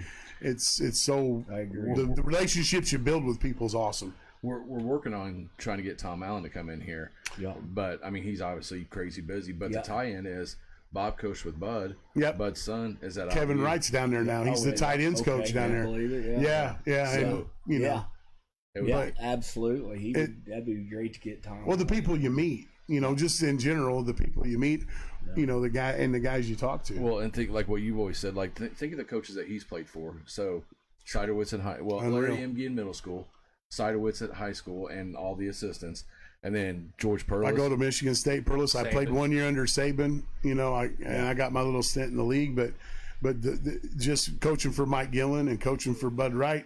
If you don't learn football, it's your fault. Right. If you don't take something, and I've taken a piece, even though I've never been a head coach, if I ever do get a chance to be a head coach, there'd be a piece of every one of them coaches somewhere in what I did, whether it would be a game plan or how I run practice or how I talk to my team or things like that. When am I going to have equipment day? When am I going to do this? I would take a piece of that from all those guys. And I'm sure, and I wanted to ask David the question. I know we asked you about how much Coach Jarvis used, but let's talk about Vince. And what he kind of sounds like he was a staple for you. Oh for yeah, things Vince was. Literally my first couple years. Everything I learned was from Vince. The funny thing about Martinsville, you two platoon. Then I went to college, and you only play offense, and next thing you know, you get to be a coach, and I'm like, man, I don't know anything about defense. Not like I should. Yep. Right. I mean, you didn't, and so Vince was way too good to me. He was unbelievable. Vince lived football. Vince lived for a football, very long time. absolutely, for a long time. And Vince used to come to Sheridan games. Him and Bud are tight. Yep. And he was at Delphi, Yep. and they used to play each other. But Vince grabbed me when I was at Sheridan, and we talked. That's what I'm saying. So and I hadn't seen Vince since I'd been in Martinsville. And that's the cool thing. That you get. Greg Martin, 32 was always fun to watch. We went to many games with my dad. And Greg's my cousin. Yep, Yep, Greg. Greg, Yep, yes. Greg. And Jerry's asking her, "Are you still coaching, David?" I am not. When my son, when he graduated, which would have been in 14, I think. Yeah. I got out, and no, I'm not coaching anymore. I'm proud. I mean, I'm really proud of you, Bob. I would really struggle with today's players. I think we talk about being in jail. I could be, and nothing against them, nothing personal, but I don't have to coach in this day and age. You really have to change a lot of not necessarily philosophy. You got to change how you handle these kids. It's a different. And there's like one of my best friends, Brian Moore. He's at Park Heritage now, and he has changed, and he's done an unbelievable job. And I'm proud of him for doing it. But I would really. I would struggle with today's athlete. The other thing too is when you get out of the game, and Bob will tell you, like I've been out for 7, whatever. The game changes quick, and this day and age, you gotta know what you're doing. They'll put 50 up on you real quick and spread offense and stuff. Figured it out. Well, David, you. here's the thing: from the evolution, and I'm gonna circle back to what you said about Coach Siderwitz evolving. Like in the 70s, everybody played the 4-3 boxer ends, and that veer offense would hit off that, in the 80s, the same kind of deal. But then the defenses started going to the odd. They went to the odd a little bit with those overhangs, which kind of hurt the veer a little bit. You know what I'm saying? Yeah. I mean, the different. So what I'm saying is, and then Coach Siderwitz, I told these guys, it was so funny. We came out and played Mo, and I brought it back up in Mo's memory, and he's like, "Did you have to talk about this game?" We had to split back. We took one guy and moved him to the slot, because Coach Siderwitz knew he had Earl Hannaford Middle School, and we went to the run and shoot. Yeah. That's when Mouse Davis was doing all. Yeah. So what I'm saying is, though, but what you got to do now is tackle in space. Yep. If you cannot tackle in space in football at any level, you're going to get 50 hung on you quickly. It's ugly. Quickly. It'll be ugly. So you better be able to play in space and have some dudes that can tackle, because defensively – And defensively now, you're not going to hold people. I mean, when you play really good teams, if you can hold them under 20, my goal as a defensive coordinator when I did it, 20 or under, and you got a really good chance to win. But it's hard to hold people down. Yes, it is. Because people are skilled and just really good. The quarterbacks now are really good. It's unreal in high school football. It is. A lot of kids in high school now can walk to the line of scrimmage with no play called, right, and read the defense and call the play from there. I don't know how many do that. They still get a call, but they do more of the RPO, run pass option stuff. So they read a linebacker. If he runs with the running back, you throw the slant or a spot route here or a slant here. That's what the RPO is. You got 3 options. Yeah, you got like 3 options, or he can keep it. That's your 3 options. You still got it. Oh no, but it's evolved. Where hold on, would you ever thought? I mean, when you played in the '80s, you never thought they're not. It'll come back around. Now the triple option was, but the triple option was kind of like that. Yep. The quarterback either had to give it, keep it. But there was a pass option on that too. Well, that's where I think with Martinsville, that's where they had the advantage. Tut was very good at passing. You had Elliott's and things like that. Oh, the old tight end hot pass, yeah. Oh yeah. Or the fades, the bingo routes back then, and but yeah. Barry warned him. The sandwich story. If I could fit it in there, Sheiks, I got it, because it's the truth. You ate it. You guys have been thumbed. Davey sold you guys out. I've been under that bus a long time, though. Right. Yes, you have. Yes, I have. What's great about that is, like, you couldn't get over the fact that, like, these guys are going to get killed, and they weren't worried at all. Yeah, and you ended up getting killed. They knew they were going to drop the dime on you. Oh, yeah. Hey, as soon as you left, they looked at you and said, "It's on Bolin." He's taking the dive. Just pin it on him. Yeah, we'll cover for each other, and he's got nobody to cover. Yeah, for years we had Bobby Keller had tickets at the 500 on the start finish line. Yeah. And my uncle Bob and cousin Todd and Dr. Mike would go, and my brother Barry and all of us in the Siderwitzes would go. And for years, I mean, we just had so much fun on that day. It's still one of my favorite days. But right before my senior year, the May before my senior year, Mike and Todd and Bear were, "Hey, next time Coach looks over here, reach down that cooler and act like you're going to grab a Miller Lite out of there and see what happens." So I kind of waited on him, and all of a sudden he looked, and I said, "Man, I'm getting thirsty here." Reached down, pulled that Miller Lite out, didn't have my shirt on. Next thing, just whacked me. And then, he goes, "Reach for a light," and he got a heavy. Oh, you love it. Reach for a light, and he got a heavy. You can hear him do it. Oh, always. Oh, yeah. Always. He's Barney 5. If he said something funny, he'd say it 10 times. You know what? One of the things about when I was, he saw me when Coach Sider I went to football. Oh yeah, that's so him. I saw him, and he comes up to me when I was in 8th grade, and I went out to football camp that summer before we went into 9th grade, and he comes up to me and he goes, "I got one rule for you: over gap in, don't block EOL. You know that for the next 4 years." That was his rule for the veer. Triple, that's over gap in, don't block you. And then he would sit there. He would sit there in the gym, and you guys have seen it with the yellow notepad with red markers, and he'd have line after line. Gap over most dangerous. How many times can you draw up triple? How many? And that's what he did. But that's over at Joey's. I'd be at Joey's. Anybody, Johnny Samuelson, Lake, any of us that were over there, Tommy Adkins. Yeah. You never saw him without a pad of paper, and that's all he did. I mean, he lived it. That's what he did, and that's why he was so good, Just don't forget to stop on your way out. Myself and 2 others are waiting in line for your autograph. Yeah, whatever. Whatever. Yeah. Hey, and Ed gave 100 stars. That's awesome, Ed. Thank you. Thanks, Ed. Yeah. Eddie and I were born we were in the same class, born on the same day. We're both the Halloween boys. There you go. Absolutely. Your birthday's on Halloween, huh? Yep. Nice. Both of us, yep. His daughter plays golf. She's pretty good. She's a good golfer. Pretty good. Yep, real good. One of the lady I work with, her daughter played with her in the national tournament, state tournaments and all that. Nice. Yep. So, how did you get into coaching? Was it? Did you want to coach? Were you actively seeking out? Well, I wasn't sure. I'll be honest. When I got out of college, I went to. It's really hard sometimes to explain when you leave Martinsville and go to a smaller school, college. It's tough because you're used to the air horn. You're used to Friday nights, which are awesome, and fireworks and everything. First game I walk out, there's 500 people there, and nothing against the college coaches I had, and then you're thinking, okay, you step up a level. These guys, our high school coaches, we're pretty good. We're pretty good. Just let me say it that way. That's a good point. It is. I mean, you think, okay, these guys Division II college, and I was like, wow, it was a little that noticeable. You got offensively, now defensively, I don't know, but I'm just telling you, that's offensively, Tut, Eric, and Bill, they were. That was I never thought about that. Oh yeah, I was like, point. A couple times they asked me why I did a couple things I did, and I said, well, I've been doing this since I'm second grade. I mean, that's just so. Anyway, so I got out, and I really didn't. It wasn't. I didn't really have a big desire. I coached and had a couple not bad years. Just things happened. My first 3 years, I actually got out and coached cross country. Believe it or not, for a couple years, and then my superintendent called me over and said, "Would you be interested in being our head coach?" And I wasn't ready. I didn't. And I went. I thought about it a lot, and I wasn't even sure if I wanted to do it. But then when I said, "Yep, I'm going to do it," and I was never a.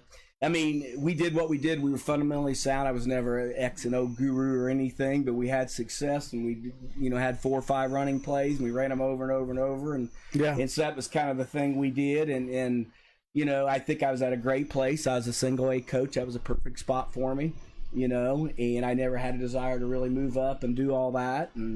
So it kind of involved. I'm glad I did it. Yeah. But. You know what? I know a lot of people don't. They say, "Hey, you miss it." Really, I go, you know what? I'm good with where I'm at. Yeah. And that's the thing. Yep, I'm good with it. So you go. It's kind of an interesting stat: 67 and 33. So you, as a head coach, exactly 100 games with 67 wins. So 67% winning percentage. 3 sectional championships and 2 conference championships. Yeah. So was there much success at Fountain Central before that? Had they won? Yeah, the funny thing is, and Fountain Central was Martinsville cradle of coaches. Mo was there. That's where Mo started out, Moriarty, and Jeannie Rowe. Jeannie Rowe was there, and then Scott was there West when I got there, which was awesome. And Rick Malone. Rick Malone in my senior year, Rick Malone coached Fountain Central. They won the state championship. And in '83, Rick was there. and Rick did a great job. And then they went through some tough times there. When I think I forget exactly where it was at, but then they were a football school like Martinsville. Okay, they did not want to lose, and they'd had some tough years there, and so I was fortunate enough to have some really good kids and got turned around. So talk about you coached your son Jack. Yeah, when I was assistant coach when Jack was playing, And then he didn't get to finish his senior year. Yeah, he had some physical issues. He had some concussion issues, and then he had a herniated disc in his neck, and we went all the way up to June, and that was our last hope, and Dr. Foyer, the Colts doctor, we went down and saw him, and he just said, I looked at the MRI and said, but if you were one of my Colts players making $5 million standing in front of me, I'd say no way, bud. You can't take the chance. And that was tough. I mean, I went ahead and finished out. I coached while he wasn't out there, and he actually did handle it a lot better than me. He just got on with life, and he said, hey, this is the hand I've been dealt. The hardest part about that was because of his concussions. He didn't, and I'll be honest, I was upset he couldn't play. It hurt, but he was actually, I'd like to got a chance to see what he could have done in wrestling. That was actually his best sport. Yeah. And so he never got a chance, to see what he could have done, and all of his buddies that he wrestled with forever for his whole life. Yeah, and that was tough. But so was it similar to the Peyton Manning's injury?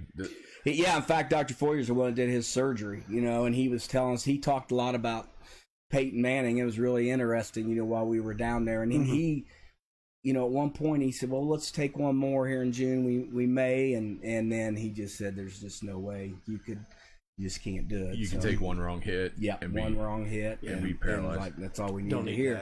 That. Yep. And, it's one of those things. It's tough, but, God shows you a lot of different ways, things. And, I'm proud of him. He moved right on. And so he, like I said, he did better than I did, really. It was tough pill to swallow. Yeah.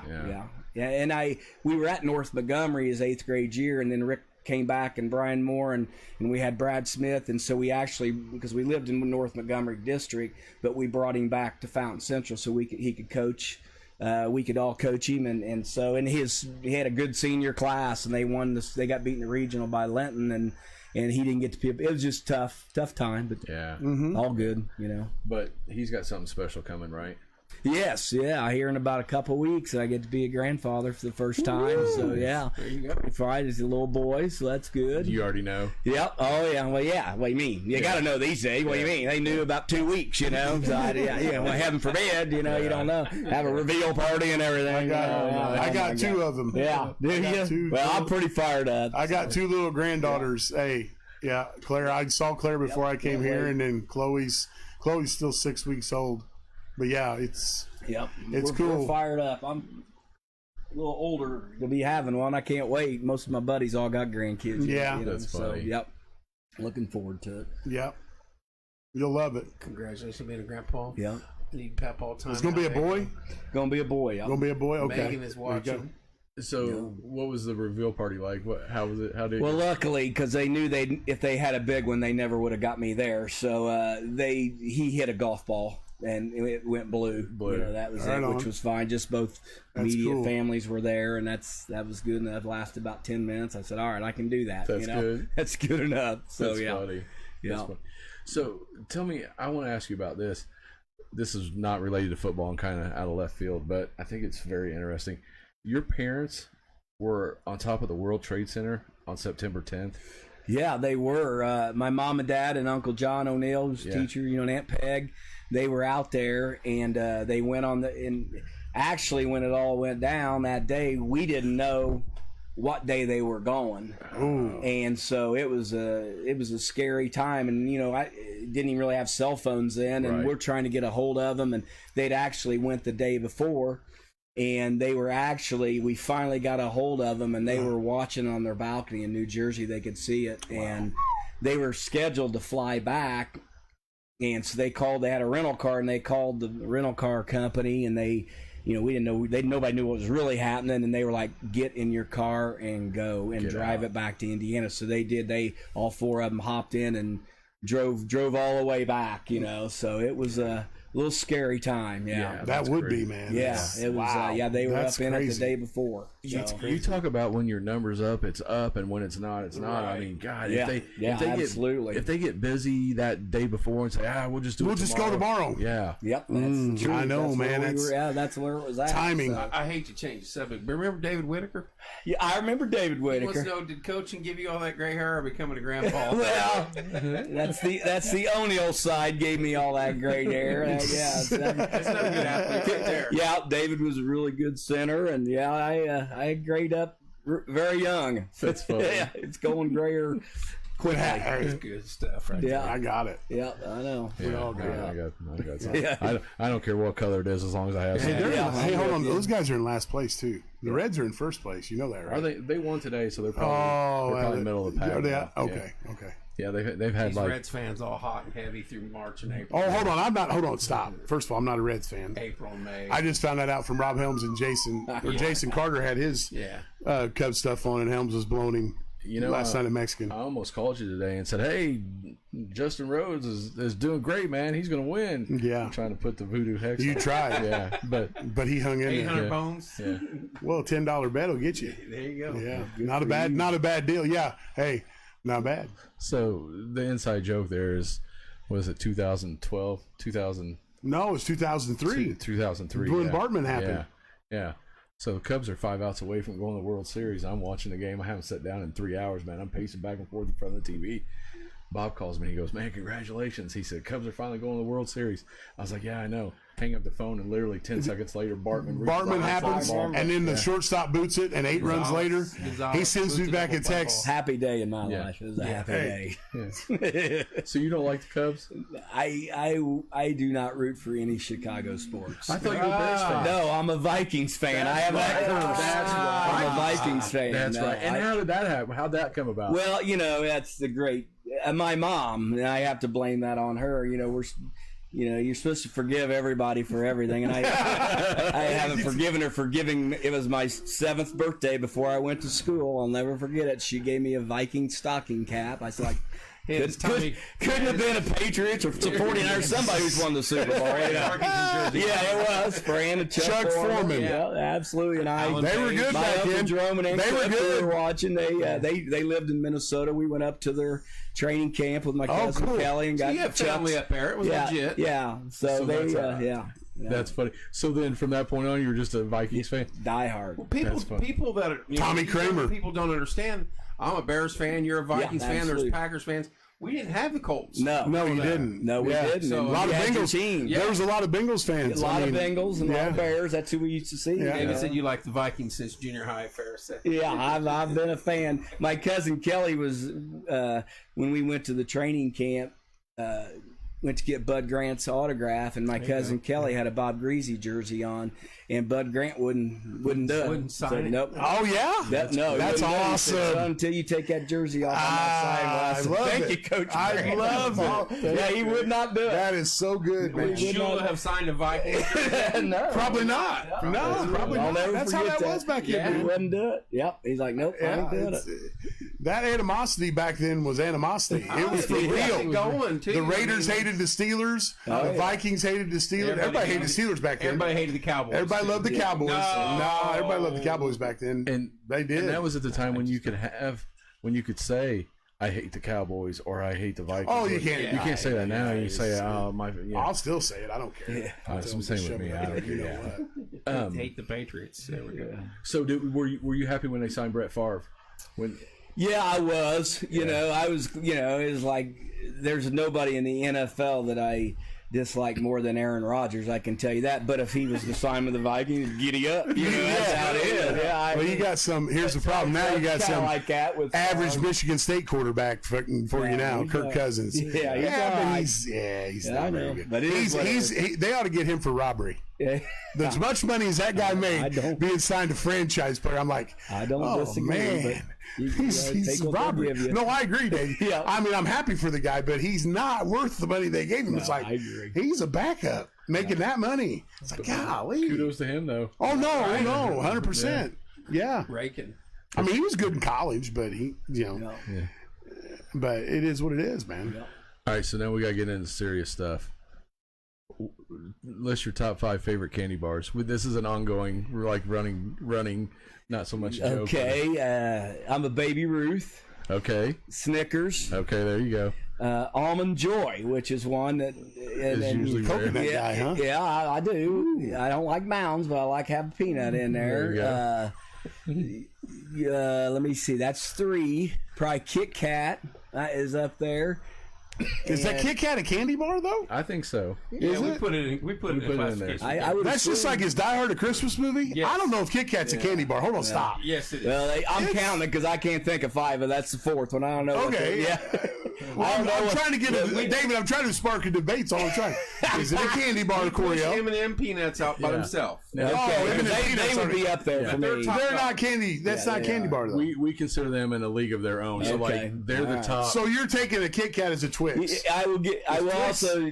Denton, how about Zagnut? I like Zagnut. Zagnut? Yeah. Oh man, remember the Zagnut? Yeah. Yes, yes. That's Now, got when you was walk Almond into my Joy- mom's house, Almond Joy didn't have coconut in it. yes, it does. It did a little, but the nuts it had the pits. Yeah, Now the Mounds was chocolate and coconut. Yeah, but no nuts. hated those. Yeah. Hated those. When you walk into my mom's house, we always go straight to the. She's got a drawer of many candy bars, Ooh. stacked every kind you want, and everybody knows that we head straight there. So I didn't hear Reese's though. You got to get that sugar rush. Man. yeah, Reese's. How about the are 100 alright, grand bar? But 100 grand 1,000 is grand, 100 grand, 100 grand. It's underrated. It's forgotten underrated, about. yeah.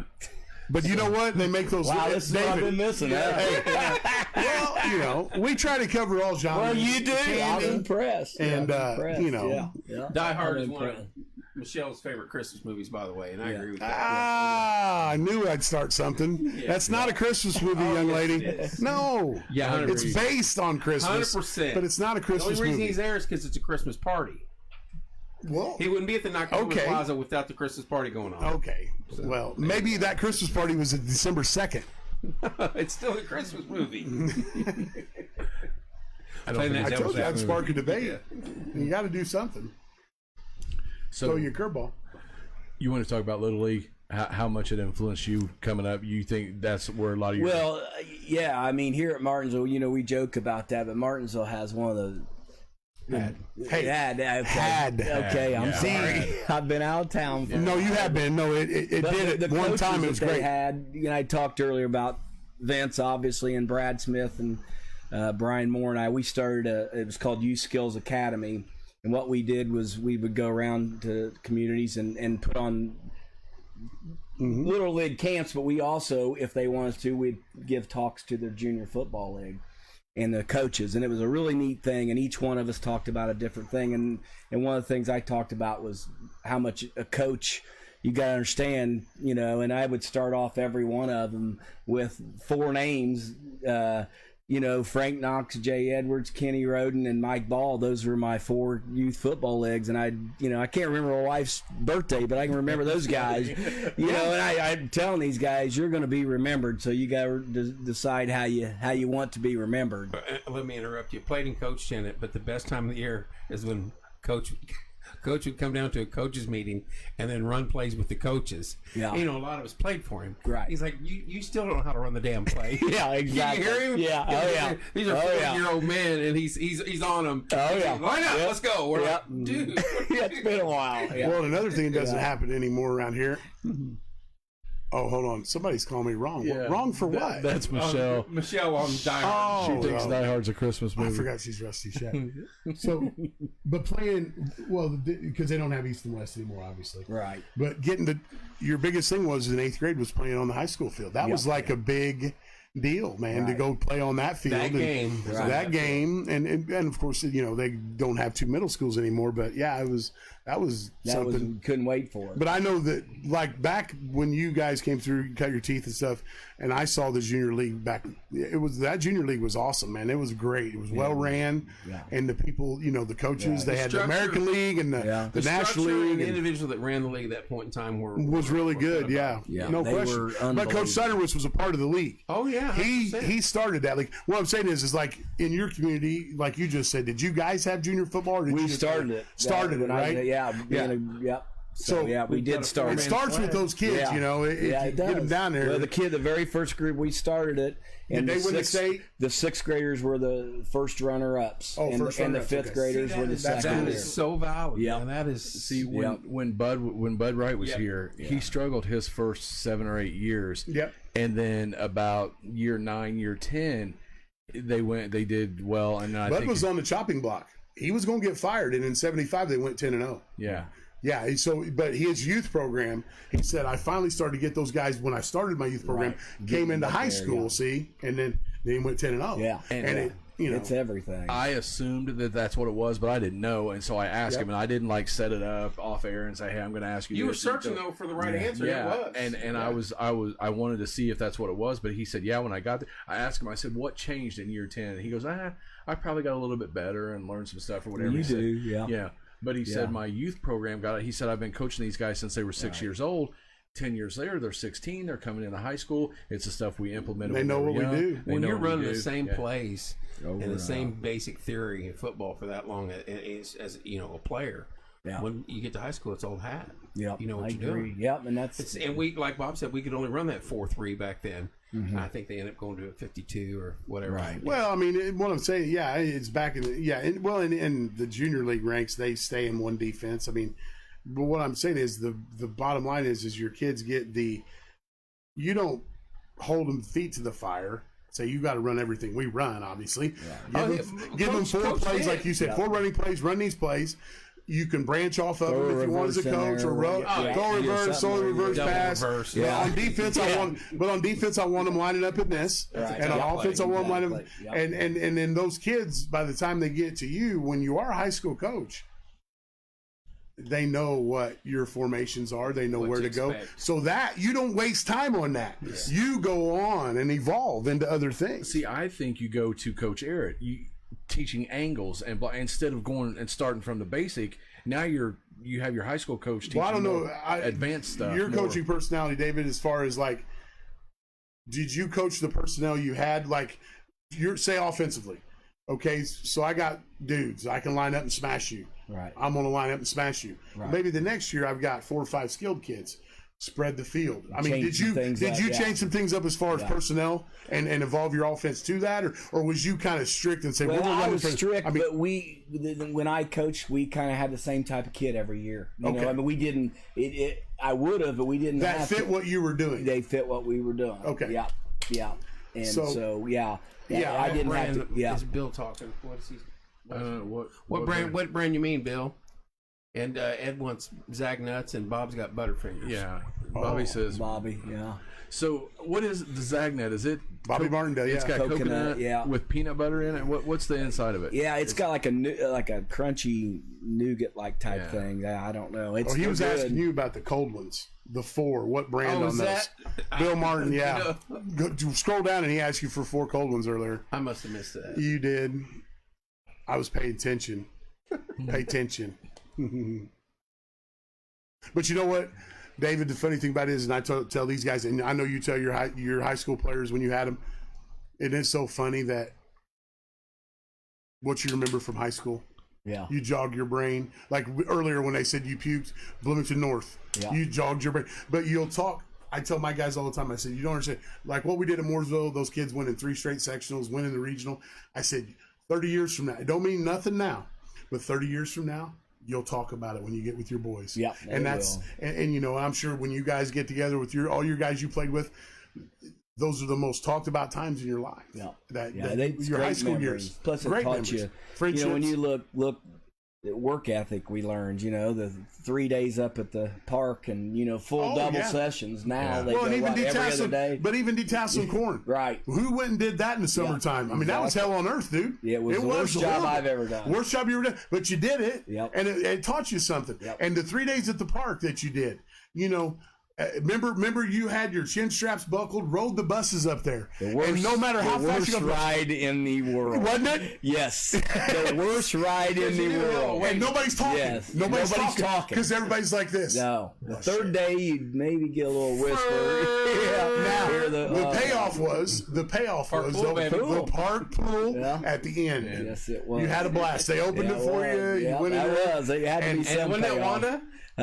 It was Wanda. West? It was Wanda. Scotty's mom? Yes, it was. Yeah, she was. She opened it up for us. But it didn't matter how fast you got off that bus either and got into calisthenic lines. It wasn't fast. Coach Kuntz was going to go get him up. Yeah. They hit it, and you still did. MC, great show.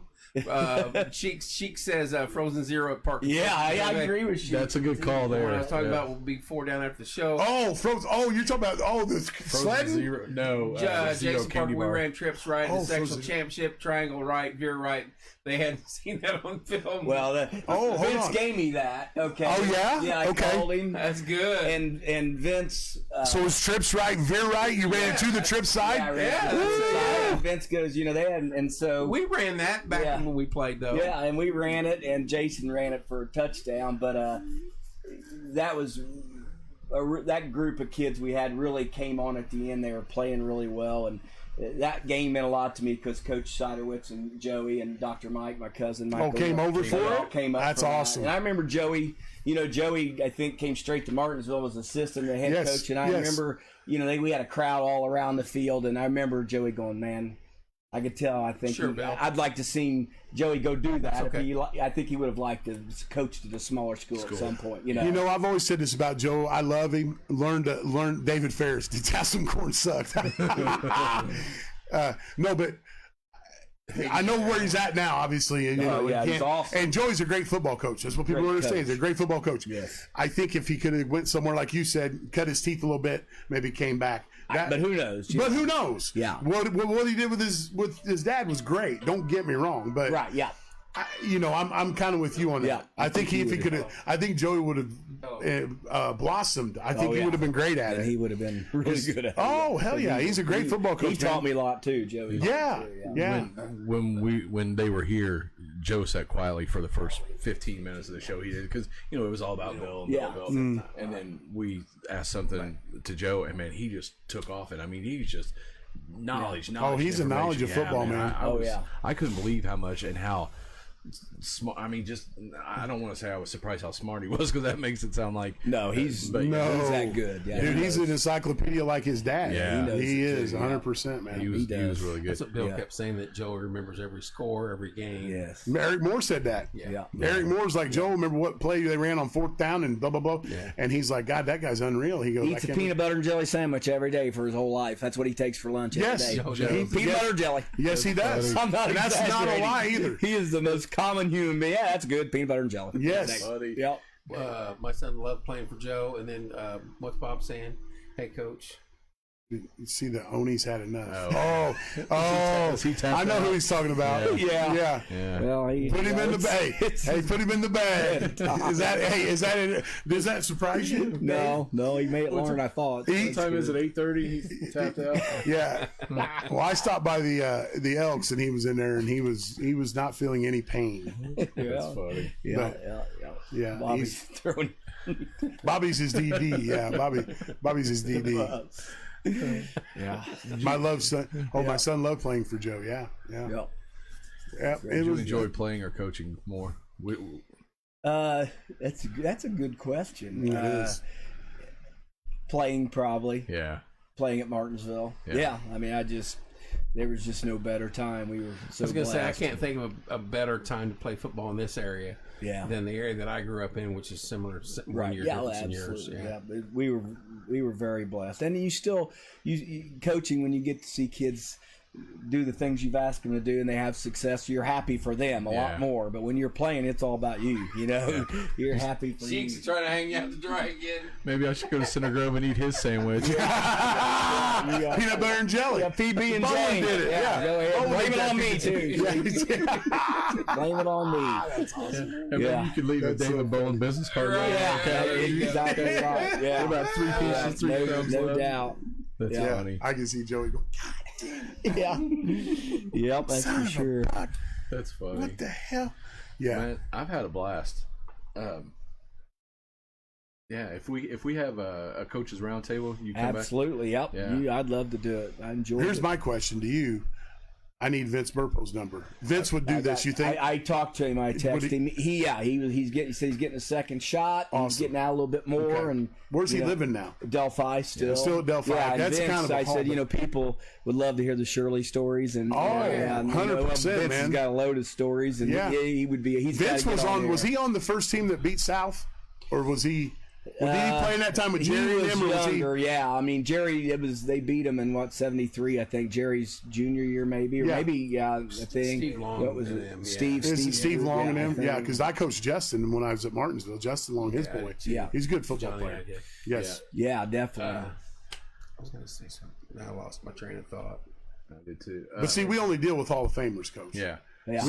We don't get. Hey, you're a Hall of Famer. You're a Hall of Famer. You'd be in the Martinsville Hall of I Fame. would love to have it like we And said. you should If we get all those guys in here, set them up on this side, put all the mics on this side, and then use another mic off to ask them questions, and everybody can hear it, and just let them go. Let them go. Just turn Let them talk. Yeah. Right. Yeah. Can you imagine the BS that's going to flow from that bunch, though? Yeah. Well, I have to see Dick Dollahan moved to Florida.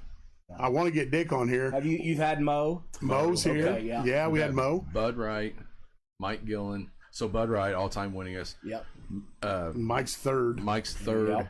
He's what, fourth overall, but third active. Third active, fourth overall. Fourth overall. And then, Joe and Bill, Eric Moore. Yeah. I mean, we've had some dudes. Really Chris good. Call. Yeah. Chris Call came from Franklin, Okay. which I like. I said earlier, like tying guys in with things.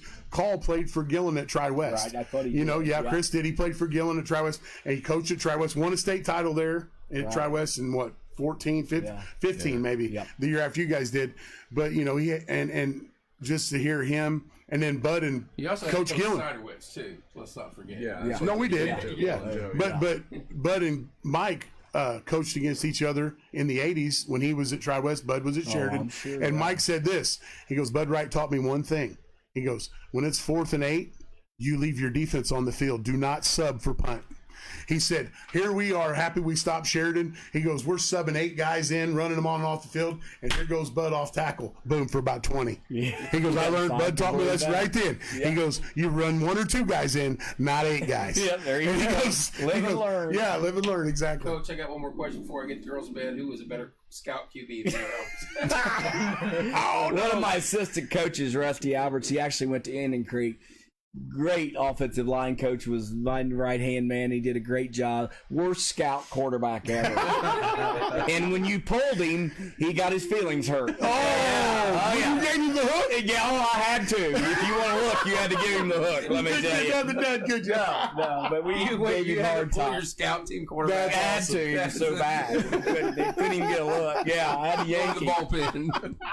No way. Yeah, That Parker. is- So Parker, to answer your question, That is I'd hope classic. you'd be better than Alberts. Put it that way. If you get Vinny in there, it's going to be a 2-day show to get all the stories in. That's for sure. Oh, there's no And you question. know what? You had Shirley and you had Bob Staggs on the radio. Oh, man. Like God. I said, the time to grow up in this town for football. That was a pair to draw to it there. was unbelievable. Yep, it was. And they covered it well. Yeah. Michelle said, I'd love to see a group picture from the coaches roundtable. That'd be amazing. That's one of the things that we're terrible about. Not taking photos. Not taking pictures. And Every the time we amount have of somebody people in we've here, had, we yeah. get so excited and the show's going on and everything, and then they leave, and the next morning I'm like, damn, we should have taken a picture. You know what we makes could me? have them. Yeah, you're but right. here's what we could always run it back and snap Yeah, one. yeah. But we had Deputy Prosecutor Bob Klein, who now is a prosecutor in Greene County, I think. Mm-hmm. First guest. Didn't take a picture of him. Yeah.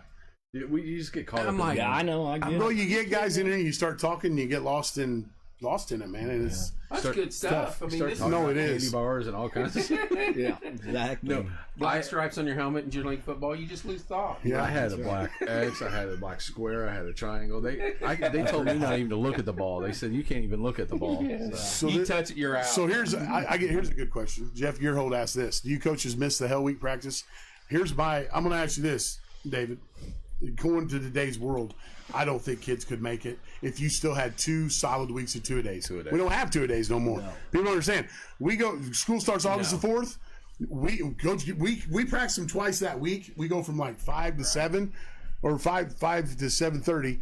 We have offense and defense. That's our 2-a-day. And one, you know what I'm saying? But a full 2 weeks, you wouldn't have numbers out. Kids, I don't think could make it anymore. And Honestly. I know it's a generational thing. It is. Obviously, It is. but I think we had Coach Siderwitz always talked about, and Coach Kuntz at Tech, they wouldn't give them water, which I don't know how they didn't die. Remember they suck on lemons. Remember they roll over and suck on him inside of Yes, right, Coach. Roll the weeds. Roll the Get weeds. Get the water. Yeah, remember that was his great Sure you story. did. Hey, how about Sure you Tilly? did. Hey, did you guys have him tell? What was it Tilly? yeah. The Tilly story Yeah. for 2 days. You'd be out there for that second practice, be Coach, tell us Tilly again. Yeah, He'd go, I know.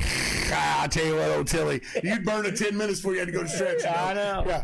But you look at that, and all I know is our double sessions, 3 days at the park, and then 2 full weeks. It was hard, and it helped us so much. Work ethic, and I'm not judging these kids. I'm not. It's nothing personal. you wouldn't have a team. No. Yeah. You would not have a team if you asked honestly them, don't you just think. wouldn't, and that's just how it is. So Yes. if you want to have a team, this is how you got to do it. Yeah, it is, and Yep. and they've scaled it back, but there's more stuff in the summer now. Back when we played, we didn't have No, all I this summer agree. stuff. So the 2-a-days, that's why they scaled it back. Is, I mean, right now we're We had a practicing summer now. weight program though. We did. Well, but you didn't have practices. We have They practices. say that's why they scaled it back. In my opinion, it's the I'm not sure why further they did. pussification of the United States. Nah, I That's love me. it. That's just me. I got an honest that's me, opinion. but Boo, yeah. baby. I love it. That's Hey, me, but you know. hey, everybody note that word, Yep. pussification. And it started with Starbucks. No, it's- Ah. My wife goes to that place and she speaks a foreign language. I'm like, what the hell did you just No say? shit. Steve's right. Black Tuesday would end a lot of people. Yeah. It Oh, was. Black Tuesday was the greatest. Hey, Yes. Paul Orchard. Paul Orchard Hey, Cracker. you How about love senior Paul last tackle? How about getting to run at somebody 10 yards and just kill and, him? and you get to pick the guy you get to pick to. Yeah. They can't say no. And they said, yeah, it was like, My junior that don't year, go on. Usually juniors don't get picked. You no. know? Oh, did you get picked? Bertelson. Oh! And I am not exaggerating. I'm like, come on, Jerry, you don't want to do it. He goes, I'm gonna get it. And he was one bad man. And the whole team was chanting, kill, kill. And Cyrus came over, and I'm not exaggerating. He said, man, when he gets close to you, you got to take a duck. I said, I ain't ducking. I stood right there And and took it? knocked the breath out of me. did he Everybody take watched the film later. Everybody was cheering. I was laying down over here about ready to die. Did he I take took- like 3 steps back and start running Yes, and Cyrus he would start did. screaming? at him. and Hey, he still look, now did. your wife's watching. At least you got, we know she's watching. She said, leave Starbucks out of this. Yeah. Hey, here's what we're going to tell her. Megan, go get Dina Coke. Be quiet. Yeah. Hey, just go get Dina Coke. Your phone must have wide angle lens. Get that head in that. Shirley and her fry with the best. Bob, when Jude comes up, you better be back here in the Ville. Marty Poe, yeah. Yeah, Black Tuesday his boy. A lot of them. If they don't allow Hell Week, make some of them wrestle in the offseason. Yep, that's 2 true, days too. practice. Hey, how about the freshman initiations, Nasty. Dave? Remember those? Remember freshman initiations when you were a freshman? They'd stuff mud in you, and you had to practice like that. Yeah. The rest of the practice. Yeah, they won't let you. Oh, you couldn't do that no more. No way. They couldn't. Cider was like, "Where's David at?" And they taped me to the bench. Yeah. Like this. Yeah. I will say, my brother-in-law Lake, he did finally feel bad for me and cut me out. you But loose. yeah, didn't make it out. Oh, in the practice. locker room, dude. I got taped to the bench. You know, I mean, it was a common This occurrence. is what you did. You know? It just happened. And we ended up all right, didn't we? We're not scarred for life. We and did okay we're in not- life. We're not in therapy. Or No, anything. no, not at all. And when I went home and told my dad, he goes, "You deserved it." No, you're right. It is what it is. My old man said, "Did you deserve to get taped to the bench?" I said, "Well, no, Dad." He goes, "We'll get tougher." Yep. I mean, that's what it is. Yep. Bring Jack in here and let's get his opinion on some stuff. Is that- You drive a GMC? That might be Bill. Oh yeah. Okay. Yeah. Yeah. So, my mom and dad had a carport, and they tore the carport down. They built a garage on there. Well, before my dad got anything in there, I put a basketball goal in there. We had our own indoor basketball league during the wintertime. We used the little small balls, and we hung it right from there. Well, Bob comes down, and we're like, "No, you're too big. You can't play in here." So we kicked him out. We didn't I kick come him down out. there and play some indoor hoops, and Dean goes, "No, you're banned." I was banned from the DBA. I don't- How about that? So, So I took my ball sack and I went home. There you go. That's he had like the different ones. He had like took a a while. red, white, an hour and 42 Work minutes. that one. I'm seeing if Billy Owens is still awake. But we always laugh about it, Yeah. saying like, "Can you imagine now if someone told him, well, you can't play, you're too big." Yeah, I'd The go on uproar social in the media and go, neighborhood, you know. Oh, yeah. It's about ready to get interesting, boys. I think John Lake's on his way in here right now. Oh. I think Kathy, you're meeting John. Jack is on his way. Lake isn't on his way. Lake is 8 old mules into the night. There's no way Lake's here. Does he still drink the old mules? Laker? Lord have mercy. Billy called you out right there. Did he? Yeah, I knew Billy was still awake. There you go. There you go. Got to do it. The ball sack on Marion. Billy was a good football player for about half of one Yeah, season. Block for him. Dean missed the double-A gap blitz, got his leg broke. His career was over. It was his first season playing football, and he was a running back, and I wasn't. Dean was the center. Yeah. Jack, as in David's son, is on his way. Yeah. It's got legs not out. I subbed for him one day. Denton was my aide, and he took my keys home. What? Did I drive your car? I didn't have a license, but that's so funny. I forgot about that. Yeah. Oh, That's funny. that is funny. right. Why was I our age? First of all, hell, I was. It's all good. We had a good time. Yeah. Good time. Oh, my 100%. son has a saying: "Hate the lingerer," so we don't want to make sure we linger here. That's funny. If you're hate the lingerer, we don't want to be lingers. If you're wherever you're at, what do you think? That's right. No, I'm with you. Yeah. Shit. There's nothing wrong with what you said. No, I agree. Yeah, 100%, Yeah, man. I mean, People got to get over shit. yeah, That's right. Quit Yep. being soft. I got to, I mean, like you said earlier, for me, it's tough for me sometimes in this world of coaching. It's tough. But And then Most not of all my kids- you still find some that can. no, but most of my kids know how I am, man. Yeah. They know how I coach, and guess what? I've been fired a couple times for it. Yeah. I'm not going to apologize for it. I think more. Right. more So I mean, it is what it is, and it's not is- because it's a bad thing. Right. But some people just get, their feelings hurt, and then I was it's gonna part say of it. it's not as physical as it's all mental. Most of it. Well, you and- can't touch them. No. mentally, You can't bother. No, you can't grab a kid no more. You can't I'm do just those saying, things. No. mentally, you can't touch them because you start yelling this at them or something like that. That's where they shut off. And then they go back and tell somebody, "Coach yelled at me." I do it this way. and then it's over with. If I get on your ass when you do wrong, but when we you grew up with that. That's but when what you we do have wrong, to hold learn. on. But when you do wrong, if I get on your ass for doing wrong, when you do right, I better be the first guy over there Yeah, patting you that's on the the butt. thing. Yeah, you That's gotta how give I and take. coach, and I'm sure Yeah, you did the same absolutely, thing. yeah. If I do, He's showing you guys wrong right there. There you go, Laker. All right. Proud of you. yes, East Middle basketball, Laker. I know what you back on Sundays. But that's what we grew up with. And, Yes. and we idolized the Woody Hayes and the Bob Knights and the coaches like that got their players' asses. Well, that's why I love the Woodson hire, because you know what Woodson said? He said, Indiana basketball will always be Bob Knight. Yeah. He goes, we have to get back to that. And because Knight obviously rubbed off on him is all I'm saying. Yeah. Well, in a way. You know, one of the things I loved that Woodson said, they said, what about all these guys in the transfer portal? Are you going to recruit them? Are you going to try to get them to stay? And he said, we're going to evaluate each one of them individually. He said, because we might want them to come back, and we might not want them to come back. He said, it's a two-way street. Yeah. And that's his first hour on the job. And he's saying, maybe we don't want Well, him. I'm not going to kiss your butt. Yeah. You either want to be here or you don't want to be here. That's the thing. And you here's know, my thing. You just finished 12 and 15. Maybe I don't want you.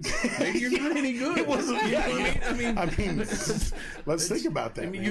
you got the coach fired, so maybe you're not any good. I mean, yeah. But I liked his no nonsense approach. He wasn't trying to sell you a used car. You know what I mean? He was just very straightforward. He was very. But you know what about Tom Allen though? The thing about Tom Allen is he cut his teeth in high school. That's what I love about Tom. He was a D coordinator at Ben Davis. And You ever came up coach through the against ranks. him? No, we never. He was at Wabash, so I got to know him through when he was at Wabash. One of his other coaches, he coaches Jake Gilbert, and I are friends. Yeah. So I got to know him. And Gilbert's done a hell of a job at Westfield, man. Yeah, he's at Westfield. Yeah. Jake is now a great guy. But Allen, man, when you see Allen though, that's raw emotion, man. That's not made up. I mean, he's about it. I mean, that's him. That's him. You know what I'm saying? And there's still a place in football for raw emotion. Right. It's just how you get it across. You know. Now he's going. I'm sure when cameras on around stuff, he gets in those guys' tail. Yeah. But then he's the first one to hug them when they do great. See, and guys love that. And that's why they're having success at IU now. Is because he's all about that. And those they kids, bought in. they eat it up, dude. Can you see Coach Kuntz helping Auto Ray do up now? By the face and half. Right. Yeah. That's what Oh, Auto Ray. Yeah. He took some auto. Did he? Oh, one time. he was on when Coach was on here, and he was Otto giving was? stories. Oh, yeah. And he said that somebody would get in trouble, and Coach would look at Otto and go, "Run, Otto!" Yes. And it was this guy, "Where's trouble?" Yeah. A little bit later, Somebody something do happened. something. He goes, "Oh, you know who else does that? Auto Ray. Auto, go." I remember that for him. That's awesome. I feel bad for him. Oh, yeah. Go back up. Somebody That's so funny. Yeah, he was telling some good stories. Yes, he could. That's so good. Oh, that's why I get. Yeah. Michelle said that's why she gets in Twitter jail and Facebook. Yeah. Oh yeah. Yeah. Night, Michelle. Thanks for tuning in, Joe. Well, we do appreciate it. What do you think? Hate to end it, but it's a good night. Yep. Yep. Good night. We'll let David get. He's got a trip, man. He headed home. How Are you staying here? Or you headed No, home? we're staying. My Staying? son, Okay. His job, he's got a hotel over there. Oh, Awesome. I'll run out and see Mom in the morning. So Yeah. staying. Right on. Come in a lot, and see Bobby Martindale and Todd a lot. Yep. And my family, and and then but usually. I told these guys the great thing was the day I walked in the Elks, and Jerry was there and you were there. Yep. And I told these guys, I said, man, isn't it ironic? I said, I walk in here and I got 2 more hosts or 2 more guests for Porch Time. I said, I know they'll do it. And Joey and I were best friends for years. And I know Jerry's going to be on here. He'll be excellent. So, mid-April he's coming back in town. I believe he gave me his number, and Jerry's man, he'll do a good job. Oh yeah, sure. We'll get a good night really that cool night. that he doesn't think he's too big for. Because we're just, Jerry's a dude, man. He's always treated me. He treats everybody great. He hangs out with Todd O'Neill. Well, there you go. There you go. Hey, if he's hanging out with Todd O'Neill, bud, he's not worried about his reputation. The reputation's not. He's not worried about it. Exactly. That is a great point. That's a great point. That's funny shit. Good. Stuff. Sorry, Man, Kevin. Dave, I appreciate it. We've been on an hour and 50 minutes. It seems like we've been sitting here for 15 minutes. Yep, it's great. It's appreciate awesome. it. Have to get you back in here, especially if we get them on. We'll get that. We'll get all those guys lined up. And let me know. We did it that night with Coach in here, but I would love if we could swing it, it would be moratorium week for if we could get football. Coach That's a Simons. good idea. Moratorium week at the end of June, going into the 4th of July. If we can swing it, that would be probably early in that week. Would be the best time. Everybody will be, because we have football in June. You can work, all sports work in June, and then everybody's off for a week. So that's the time we could maybe push over now. Yeah, it'll get here quick. Oh yeah, it's right around the corner, baby.